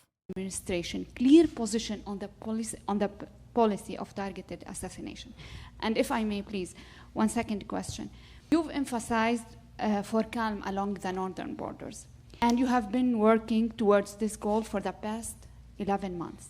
Now, as we edge closer to a broader conflict, could you specify what do you mean by calm? Are you referring to a return to the pre-October 7 status quo, implying a cessation of hostilities, or the full implementation of Resolution 1701?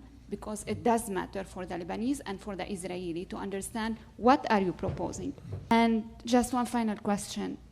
We are 2 weeks away from October 7, Mr. Secretary.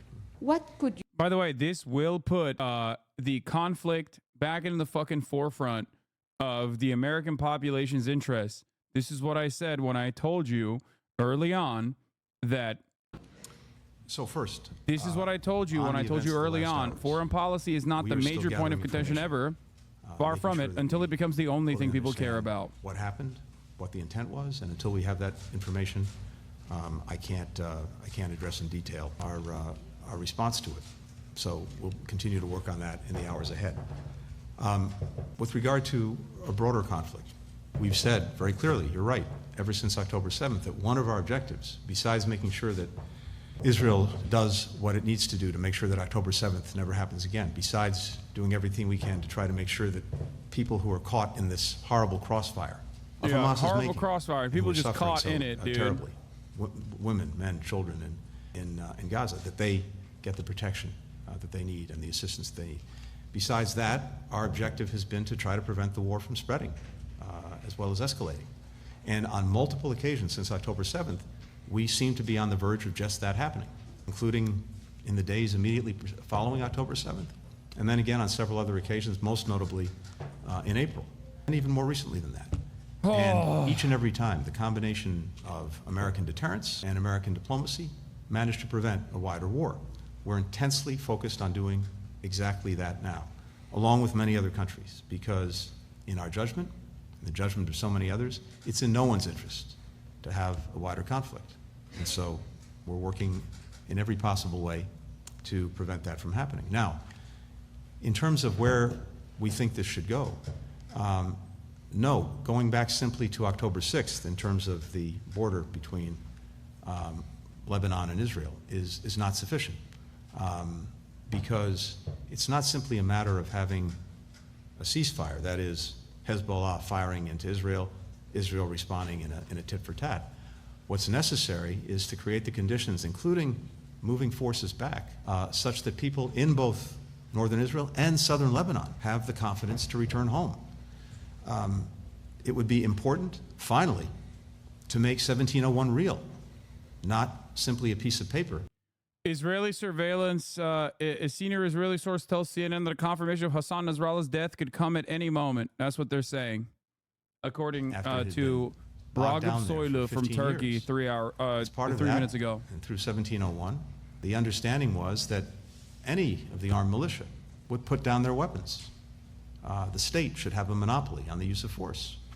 Hezbollah never did that, and it's presented an ongoing threat to Israel ever since, again, with the avowed goal of eradicating it.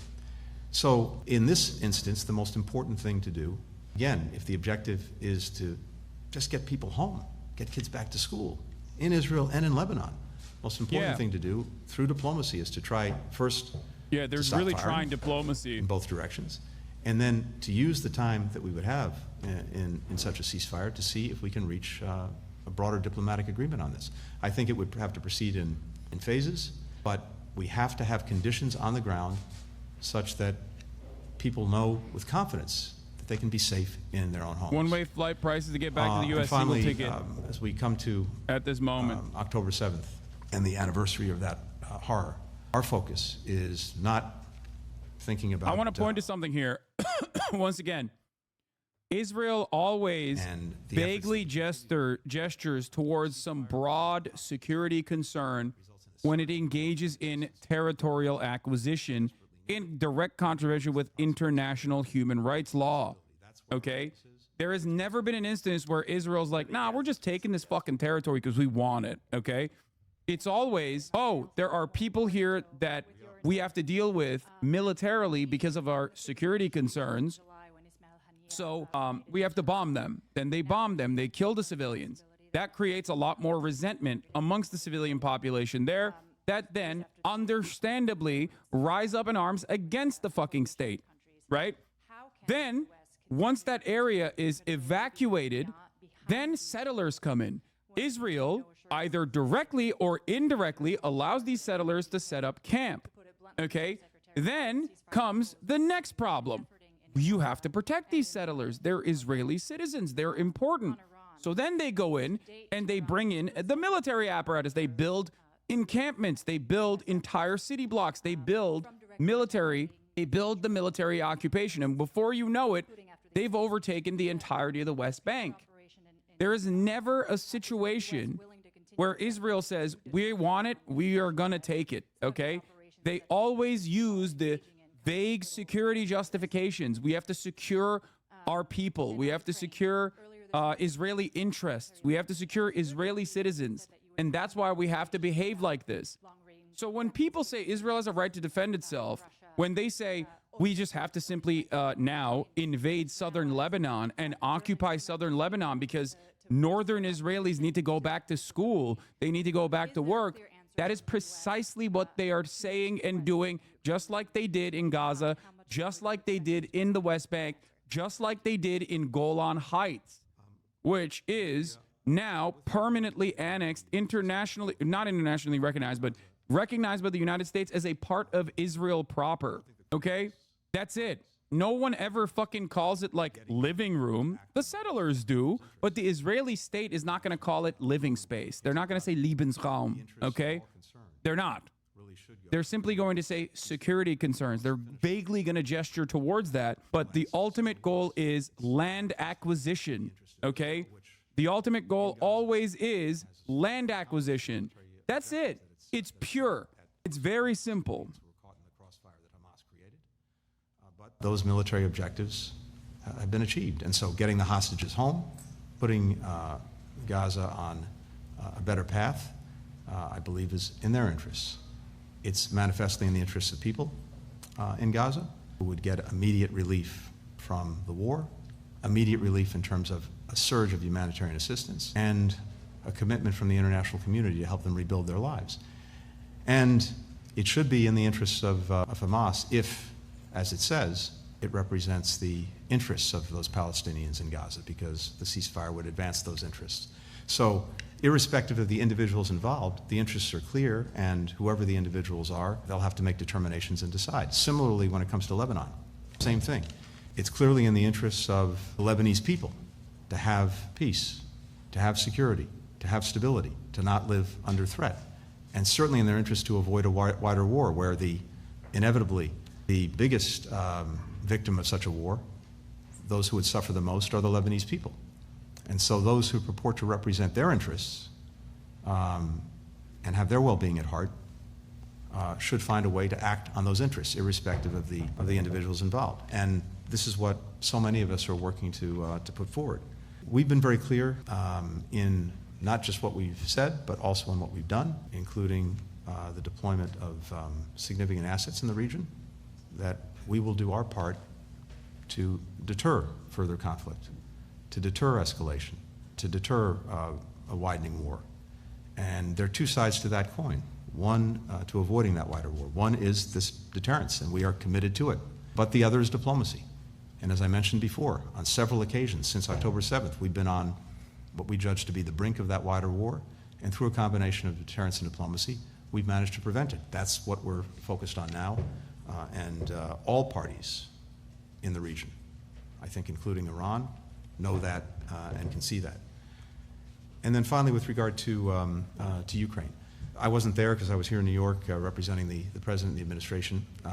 So while I got a chance to see President Zelensky with President Biden briefly when they were both in New York, the meeting that took place yesterday was one that I wasn't part of.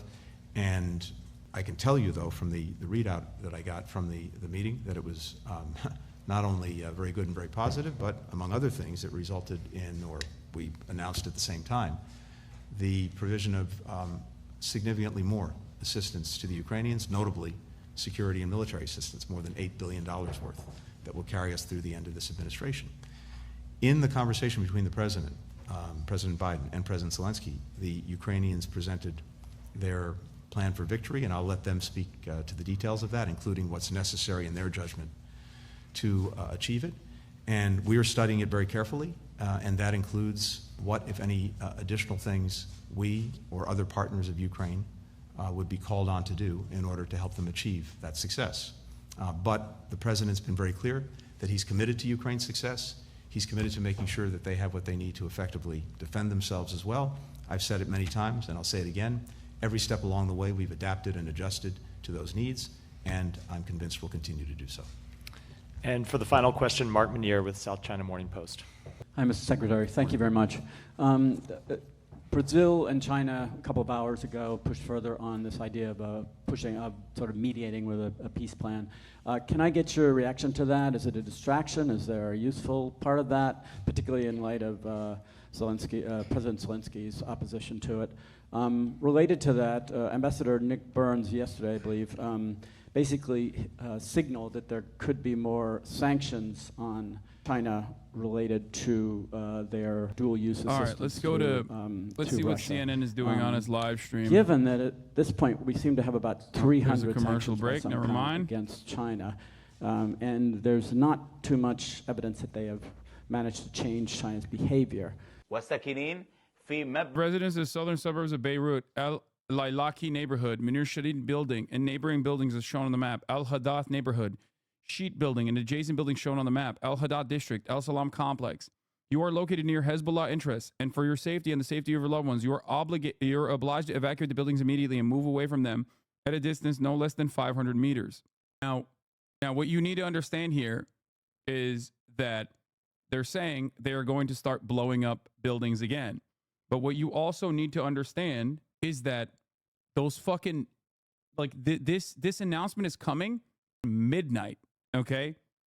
This announcement is coming to the Lebanese population at fucking midnight.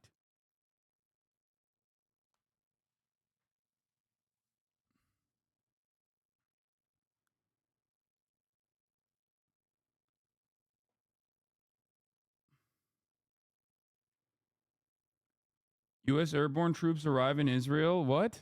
No. This is a standard CENTCOM deployment that is part of a regular rotation announced 2 weeks ago.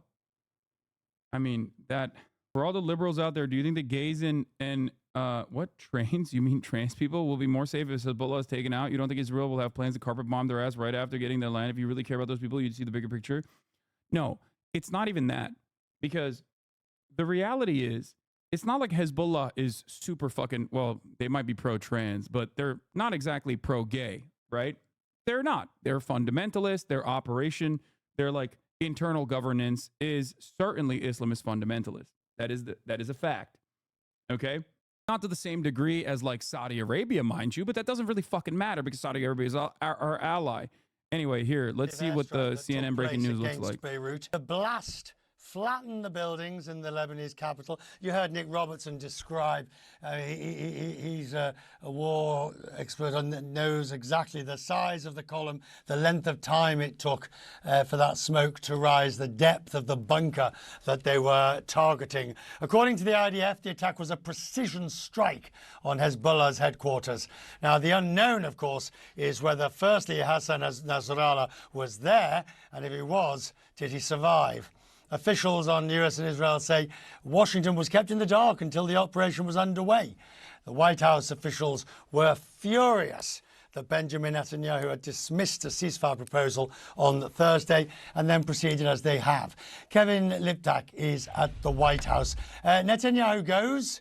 He very barely gives a speech and he's back home again, or at least he's on his way home.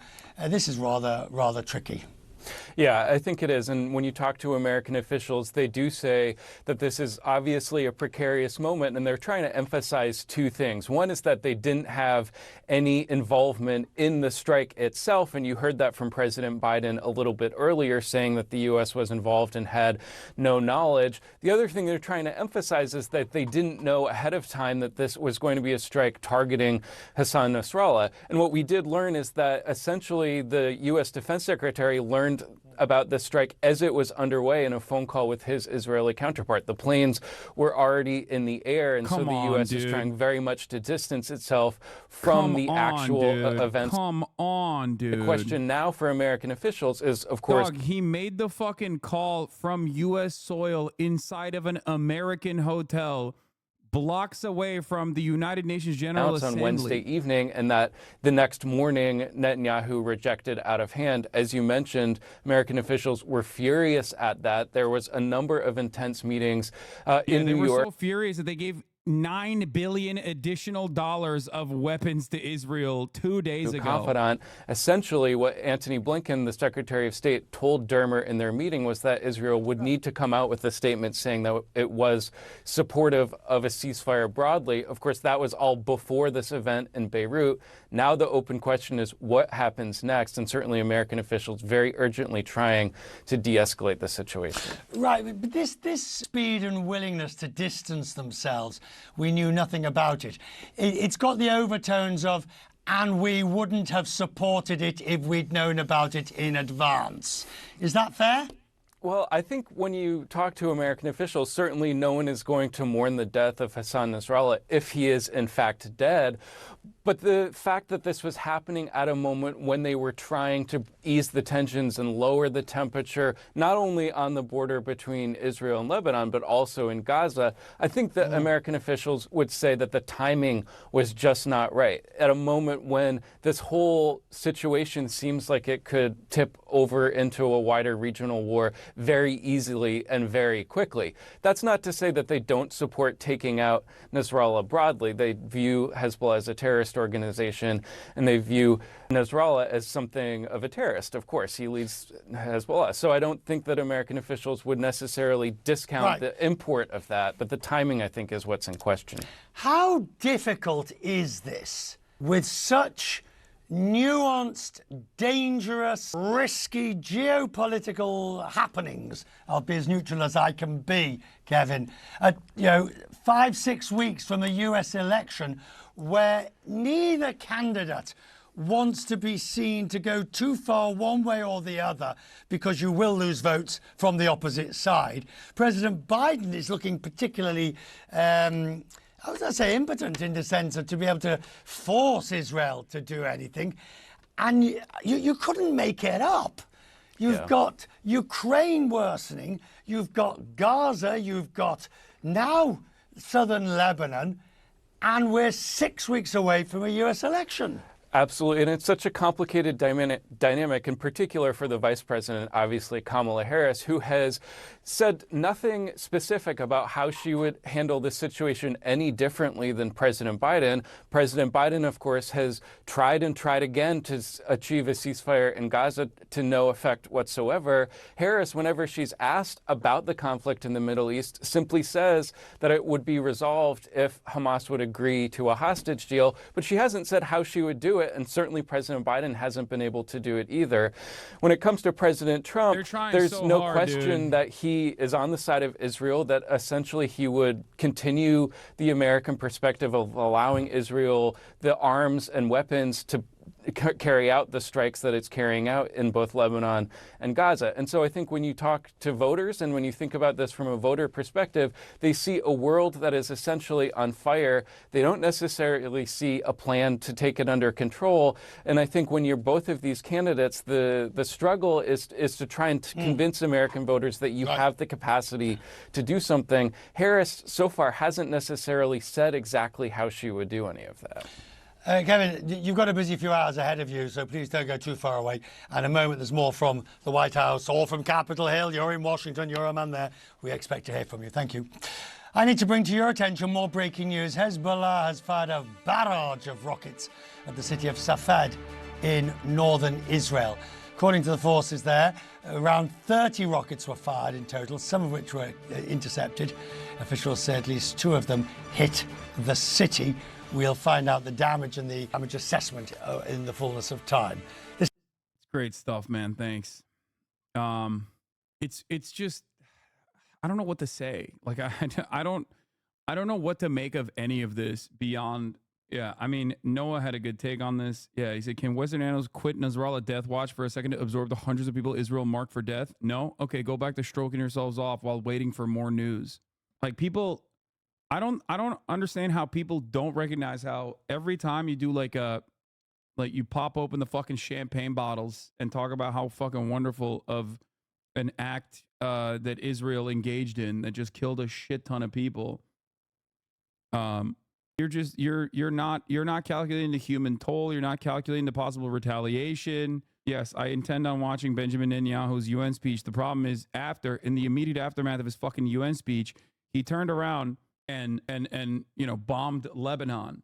That is now the Prime Minister of Israel, Benjamin Netanyahu. We'll wait for this. I mean, I'm probably gonna cut away from this to the Rear Admiral Daniel Hagari speech that will be coming out in a couple minutes. About to address the General Assembly. Let's listen in. Ladies and gentlemen, order. Yeah, people walked out from the General Assembly when order, please. What we're seeing, ladies and gentlemen, a lot of people walking out of the General Assembly, and the moment in which Benjamin Netanyahu walked in to address to give his address, perhaps a sign, a bit of taking of the temperature as to how that session of the world body feels about his. The thing is, I'm gonna explain to you again. When you think like, oh, American soldiers returning home in fucking caskets because they went out there and deployed at the behest of Israel, if you think that is going to stop the American government, you're wrong. Okay? We went to Iraq for oil. That didn't stop. We went to Afghanistan and maintained control over opium production that mysteriously only went to Europe, by the way, never to America. America's opium comes from China. It really doesn't matter. Like no amount of human toll, even Americans dying, will not change the American trajectory. That's it. Look at Vietnam. Look at America's history of bloody conquest. America obviously doesn't give a shit about its own veterans beyond like a talking point every now and then when talking about like immigration or something. This country does not give a fuck about anything, including its own citizens. Okay? So it might piss people off when they see their loved ones die because they wanted to get fucking free college and thought they could just maybe get on a boat for a couple months and then come back here and get a fucking free college education as their only mechanism for upward social mobility to participate in the same shit job market that everyone else is participating in with a fucking communication degree. But it doesn't change the attitude of the State Department. It never did, and it won't in this circumstance as well. Because what will happen? Biden and Kamala Harris are full-blown in the tank for Israel's genocide. They have telegraphed that, right? They've telegraphed that. They're like, no, we're in the tank. We love this. Double suicide pact. We're on board. Am Israel Chai. Okay? Okay. American troops get deployed into the Middle East to defend Israel. This is a very unpopular decision, but sorry, we just have no other alternative. Israel is the most moral nation on the planet. We have to defend them. And by defend, we mean we have to defend their interests. They have to overtake with military occupation southern Lebanon, and they simply can't do that on their own. They can't even fucking deal with Hamas in Gaza, right? Of course they're not going to be able to destroy Hezbollah in southern Lebanon. So what will happen? We send troops. The American public is very frustrated with this because obviously for months they're like, well, we wanted a ceasefire. I kind of forgot about it because there were brat memes going on. It luckily was not, Joe Biden that I hated, that I thought was really old, and I was embarrassed to vote for him, and I want to vote against Donald Trump. But people will go, okay, you're not doing shit. I'm staying home. I'm not fucking voting for you. And more people will say that, okay, potentially. And then Trump will win. And then what does Trump do in this situation? You think Trump will go, okay, it's time to fucking have cooler minds prevail? Fuck no. That's it. That is the bipartisan nature. That is the uniparty when it comes to American foreign policy. Okay? It's not like Trump is going to be like, all right, well, it's time to rein it in. Let's change trajectory. Let's reassess our allegiance to Israel. If anything, he's fucking more in the tank for Israel. Trump would nuke Lebanon himself personally. Fuck, I'm in Lebanon. I'm waiting for the airstrike. Be safe, chatters. I don't know what else to say other than that. Here's the defense secretary. That an all-out war should be avoided. Diplomacy continues to be the best way forward, and it's the fastest way to let displaced Israeli and Lebanese citizens return to their homes on both sides of the border. I'll be talking with Minister Gallant again soon, and I look to get an update from him when we have that conversation. Thank you very much. Well, Jim Sciutto, nothing revolutionary from the Defense Secretary. You said exactly what you would expect him to say. All-out war should be avoided. Diplomacy is the way forward. Displaced citizens should return home. It's almost mirror for mirror what Anthony Blinken said in the last hour. But the way they are saying it, Jim, and the fact that they are seemingly powerless to put any influence or greater influence on Israel, that's determined to continue, what does that tell you? Listen, it tells you at a very minimum there is daylight between the U.S. position on this conflict and the Israeli position on the conflict, and not for the first time.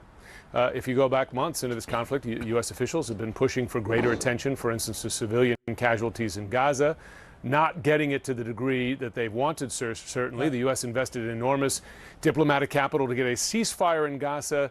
Didn't go anywhere. Of course, Hamas has a major part in that, but frustration with Israeli officials. And now, Richard, this massive strike, decapitation strike, at least attempted one against Nasrallah in Lebanon, comes in the midst of another.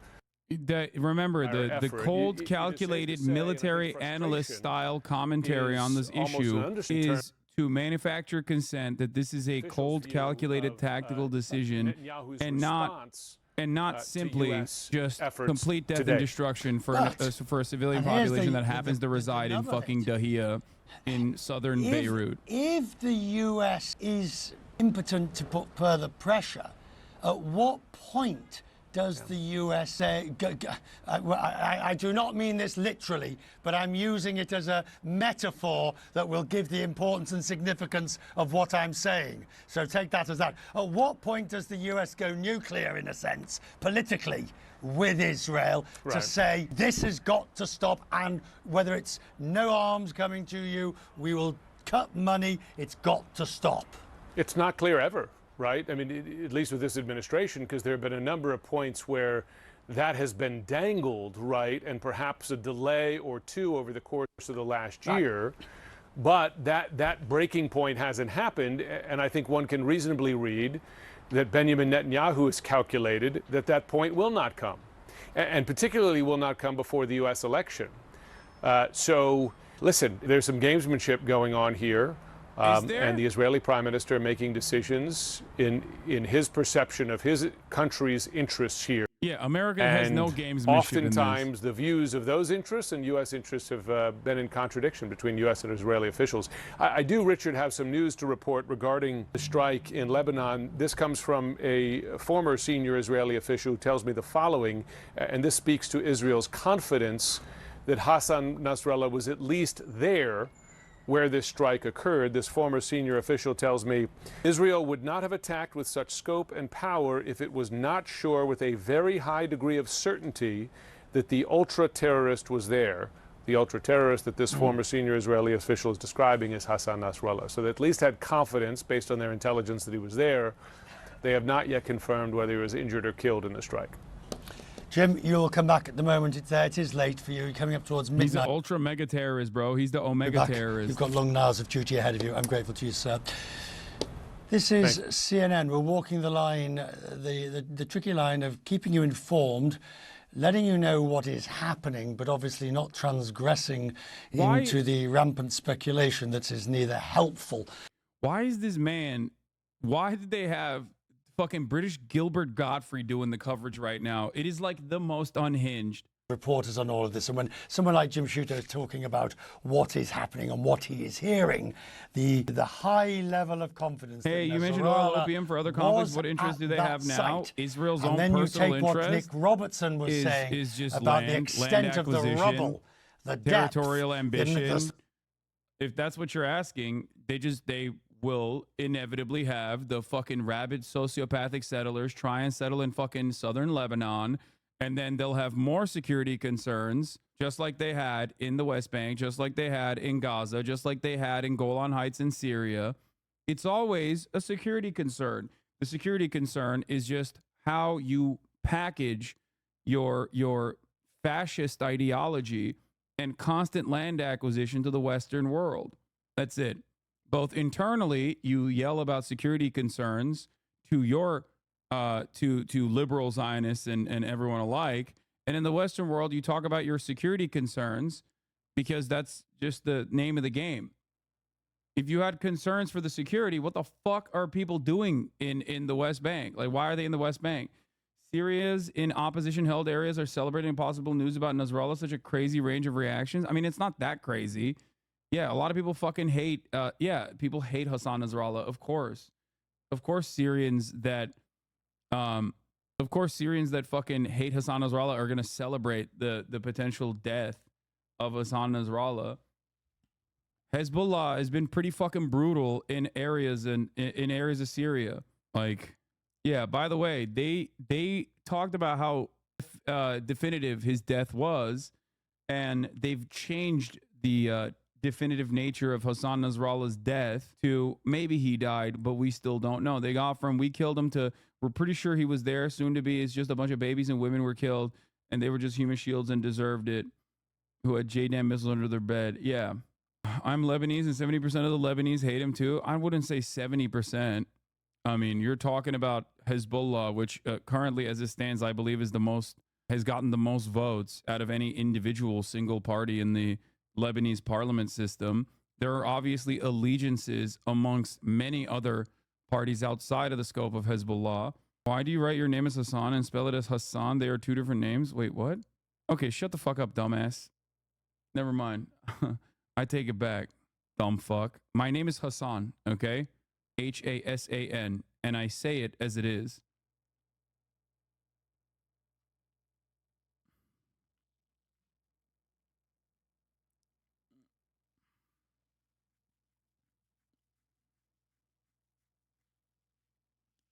The popularity of Hezbollah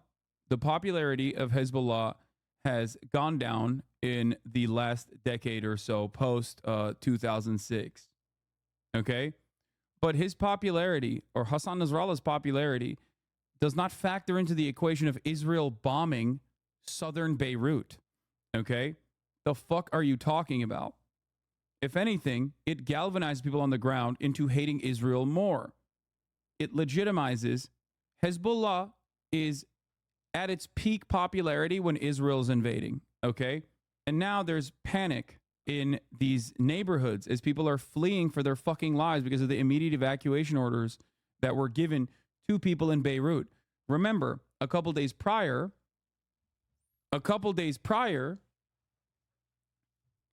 these people had evacuated to Beirut from other parts of southern Lebanon that were being blown up by Israeli rockets.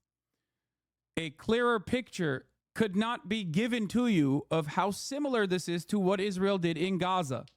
Okay? They did this in the exact same way. The justifications are the same. It's always the same. The carnage is the same. The targets are the fucking same. Even the ch sound is the same. It went from Hamas to Hezbollah. That's it. It's the exact same playbook. And the media's defense of these actions are also identical.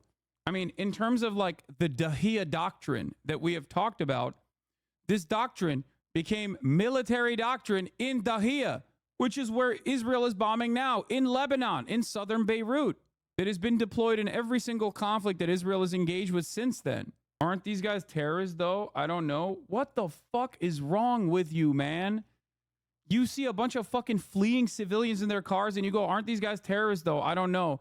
I don't want to immediately ban you because I feel as though so many Americans are just so fucking conditioned into, you know, looking at this situation and going, oh, well, they're terrorists. They deserve it. Please, man, please open your fucking eyes, okay? I'm trying my very best to just look at all this insane Orientalism, insane Islamophobia, and just try to fucking change people's understanding of this side of the world. Oh, it's fuck. His presence right now. No, I just got here. Mr. No, they're not President, terrorists. ladies and gentlemen, I didn't intend to come here this year. My country is at war, fighting for its life. But after I heard the lies and slanders leveled at my country by many of the speakers at this podium, I decided to come here and set the record straight. Here, this is the terrorist, okay? The top terrorist. I decided to come here to speak for my people, to speak for my country, to speak for the truth. And here's the truth. Israel seeks peace. Come on. Moments after this, he went back to his fucking hotel room in New York, mere blocks away from the United Nations General Assembly, and called for an airstrike on 6 buildings in the middle of fucking Beirut with a 2.5 million population, which is probably higher now because of all the fucking Lebanese people that escaped southern Lebanon into Beirut as they evacuated away from other places that he had bombed days prior and killed hundreds of people. Not even after Assam, before saying that. Oh, he did it before the speech, according to Ynet? Nice. By the way, I'm pretty sure Jeremy Scales said those people cheering the audience, particularly during the UNGA walkout, were people they brought in for the intention of making it look like Israel has support. They were basically actors brought in. All the cheering you're hearing is from people like Shmuley and the Peanut Gallery that Netanyahu invited to his address, by the way. Yeah, good stuff. Wait, what? What would stop a greater power like UAE from stepping in and stopping Israel? UAE is doing its own Israel shit through a proxy with the RSF in Sudan right now. The fuck is the UAE going to do to stop Israel? What are they going to do? Use American weapons against Israel? You think the UAE is going to use their American armaments against Israel? How do you think they got the armaments to begin with? How do you think they got the munitions to begin with? They're also too busy fucking using their own, again, doing their own Israel-style death and destruction campaign by way of the RSF in Sudan. Good luck to the UAE.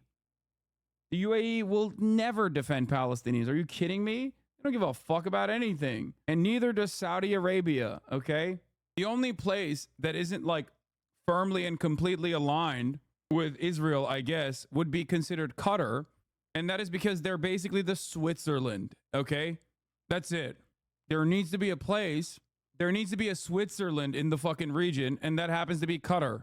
No, Egypt is not the Switzerland at all. Egypt is also a willing participant and is single-handedly propped up by an American puppet state and is basically reliant on every country in the region is an American puppet. Some are not as overtly American puppets as others. What about the great power Oman? Yes. Sorry. I mean, of course, Qatar is also an American puppet state. Qatar and Turkey are also both American puppet states, but they're the ones that also sometimes will like they have a more neutral assessment of the situation. That's why you have all the Hamas civilian envoys living in fucking Doha, down the street from some of the chatters in here right now, as a matter of fact, in the same fucking neighborhood. Biden's advisors want to sanction China, Turkey, India, and UAE for trading with Russia. Good luck. This is why I said earlier that the populations in these countries understandably hate Israel. Okay?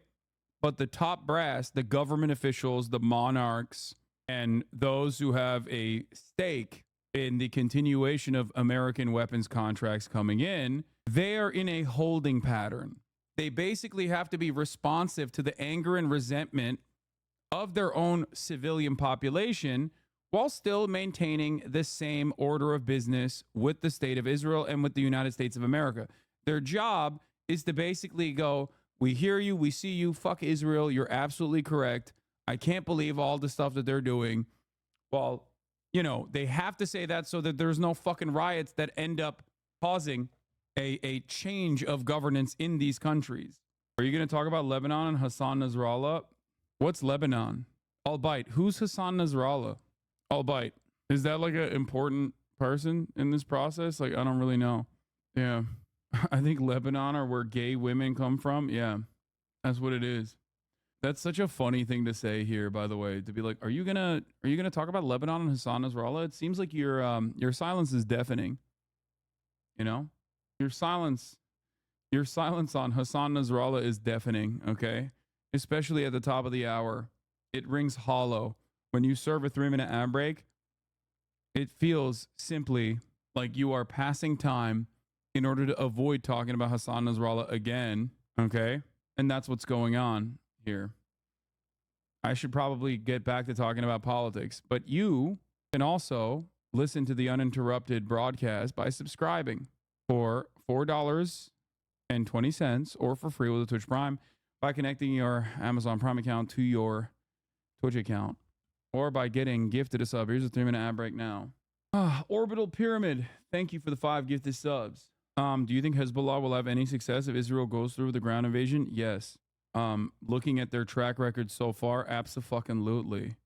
Unless America intervenes. The entire reason as to why Israel's doing this fuck shit right now instead of like doing a boots on the ground invasion in Lebanon is because they also recognize that if they were to send the diaper brigade into southern Lebanon, the same diaper brigade that is already fucking devastated by the ongoing genocide that it, you know, is conducting in Gaza, like they can't, dude, listen, they cannot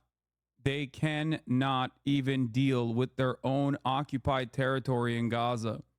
How the fuck do you expect them to successfully launch an attack against a much better equipped standing military with much better weapons, with a track record of literally fucking beating the IDF before?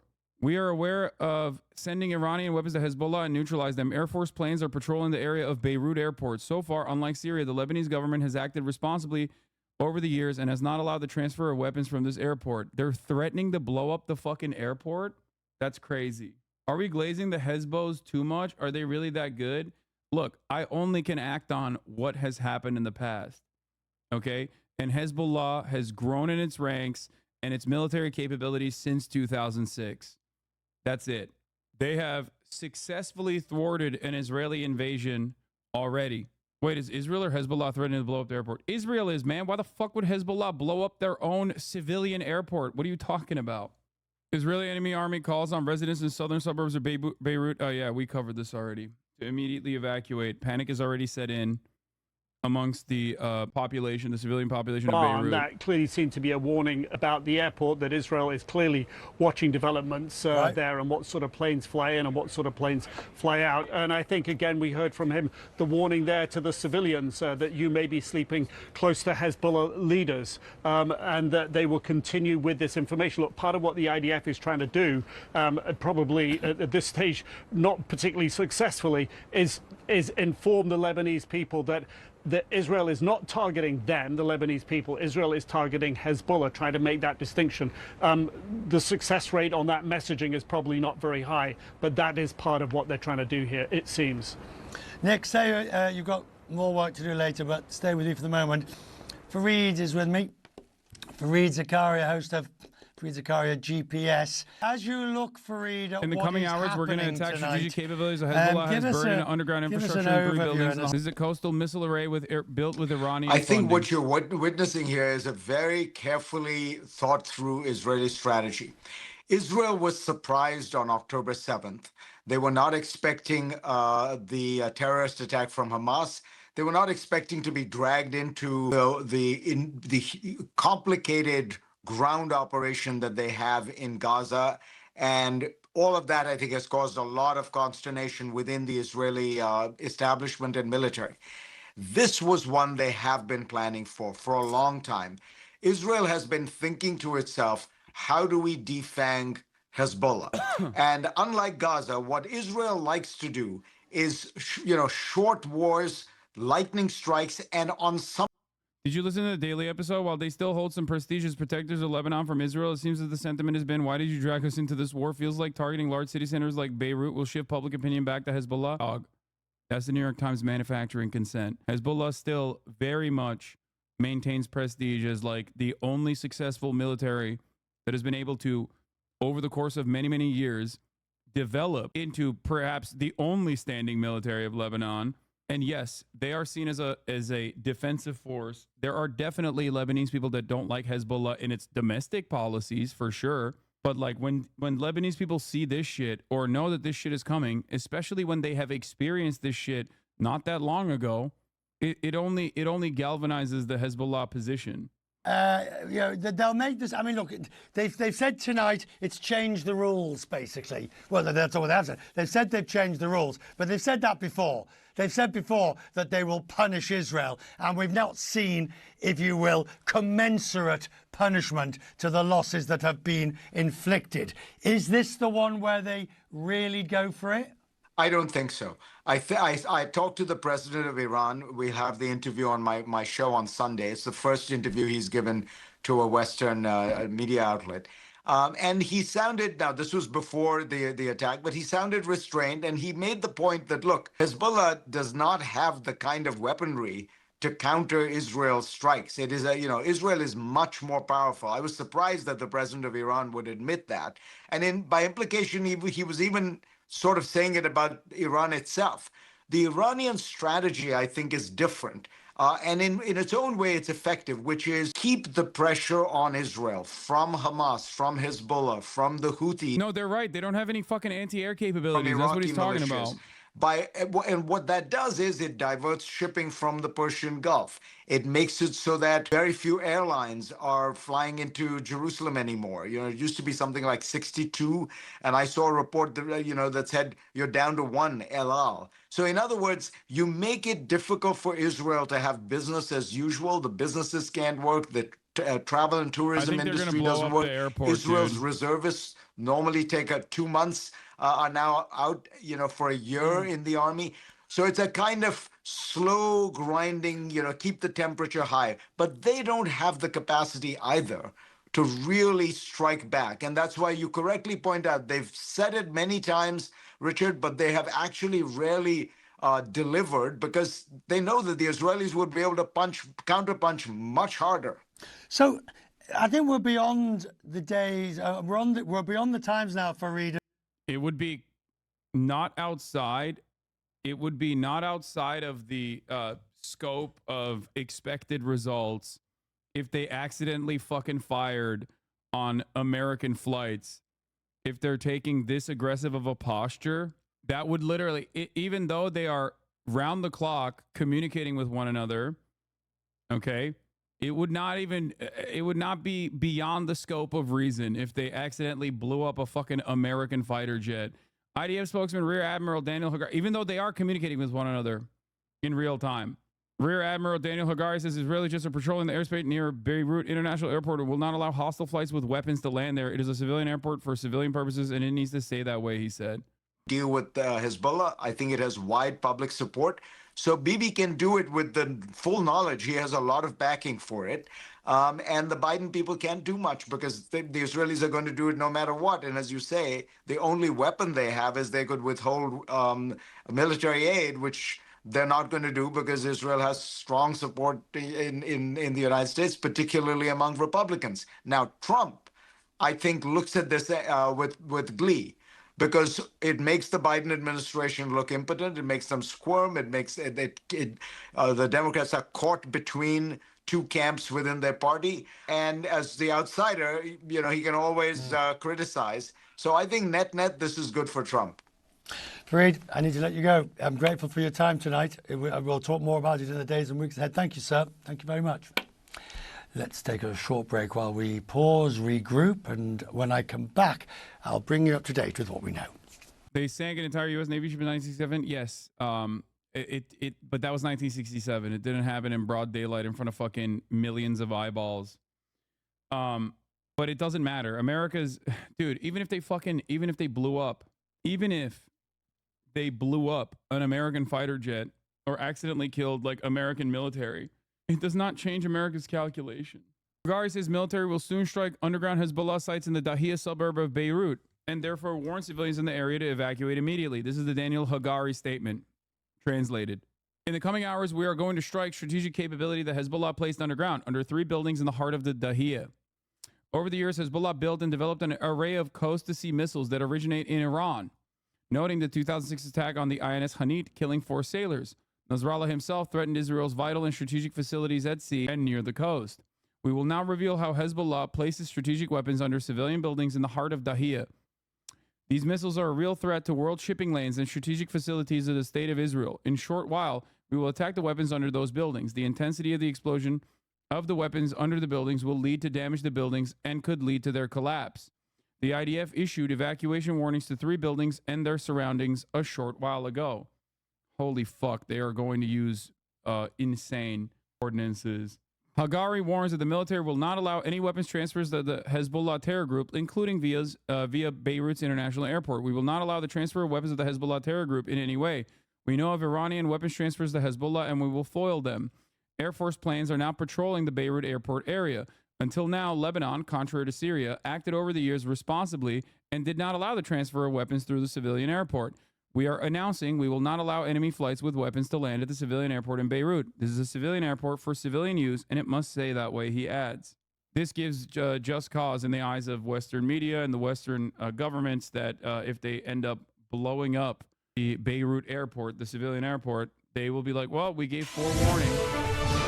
The breaking news, an Israeli official now says the leader of Hezbollah was the target of a massive airstrike in Beirut, and other intelligence says that the Israelis have high confidence that Nasrallah was in the buildings that were then destroyed by the Israeli forces attacking the Lebanese capital. According to the IDF, it was a precision strike on Hezbollah's headquarters. Now, the whereabouts and what happened to Nasrallah, we simply don't know.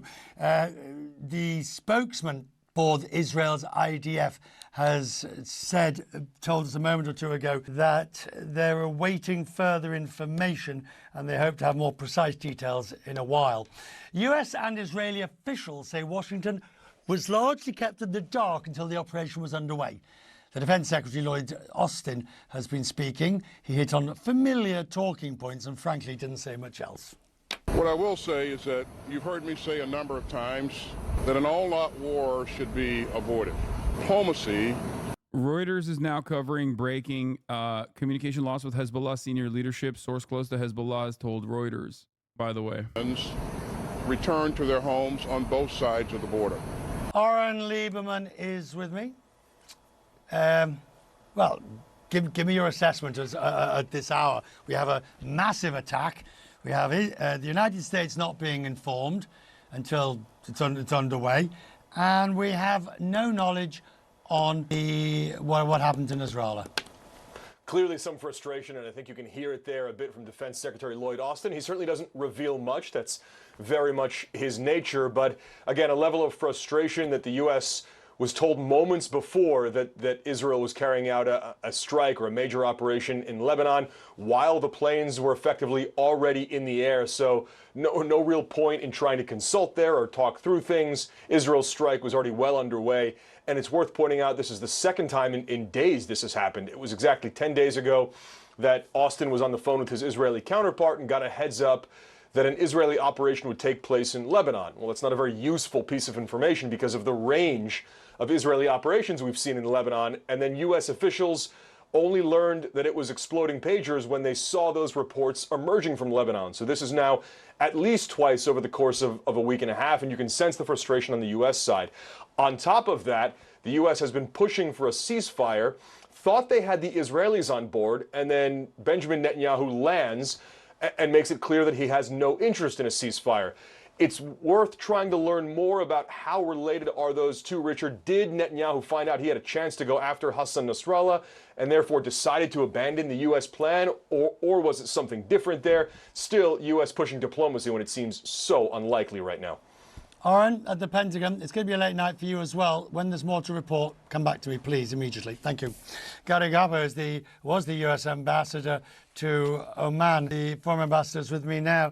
Sir, the situation and the ability to get out of this without it getting much worse is just about impossible now. Well, thank you for having me. First of all, indeed, the situation does look grim. Clearly, what Israel has done today is a marked increase in the escalation of the conflict that has been going on for years, if not decades, between Hezbollah and the state of Israel.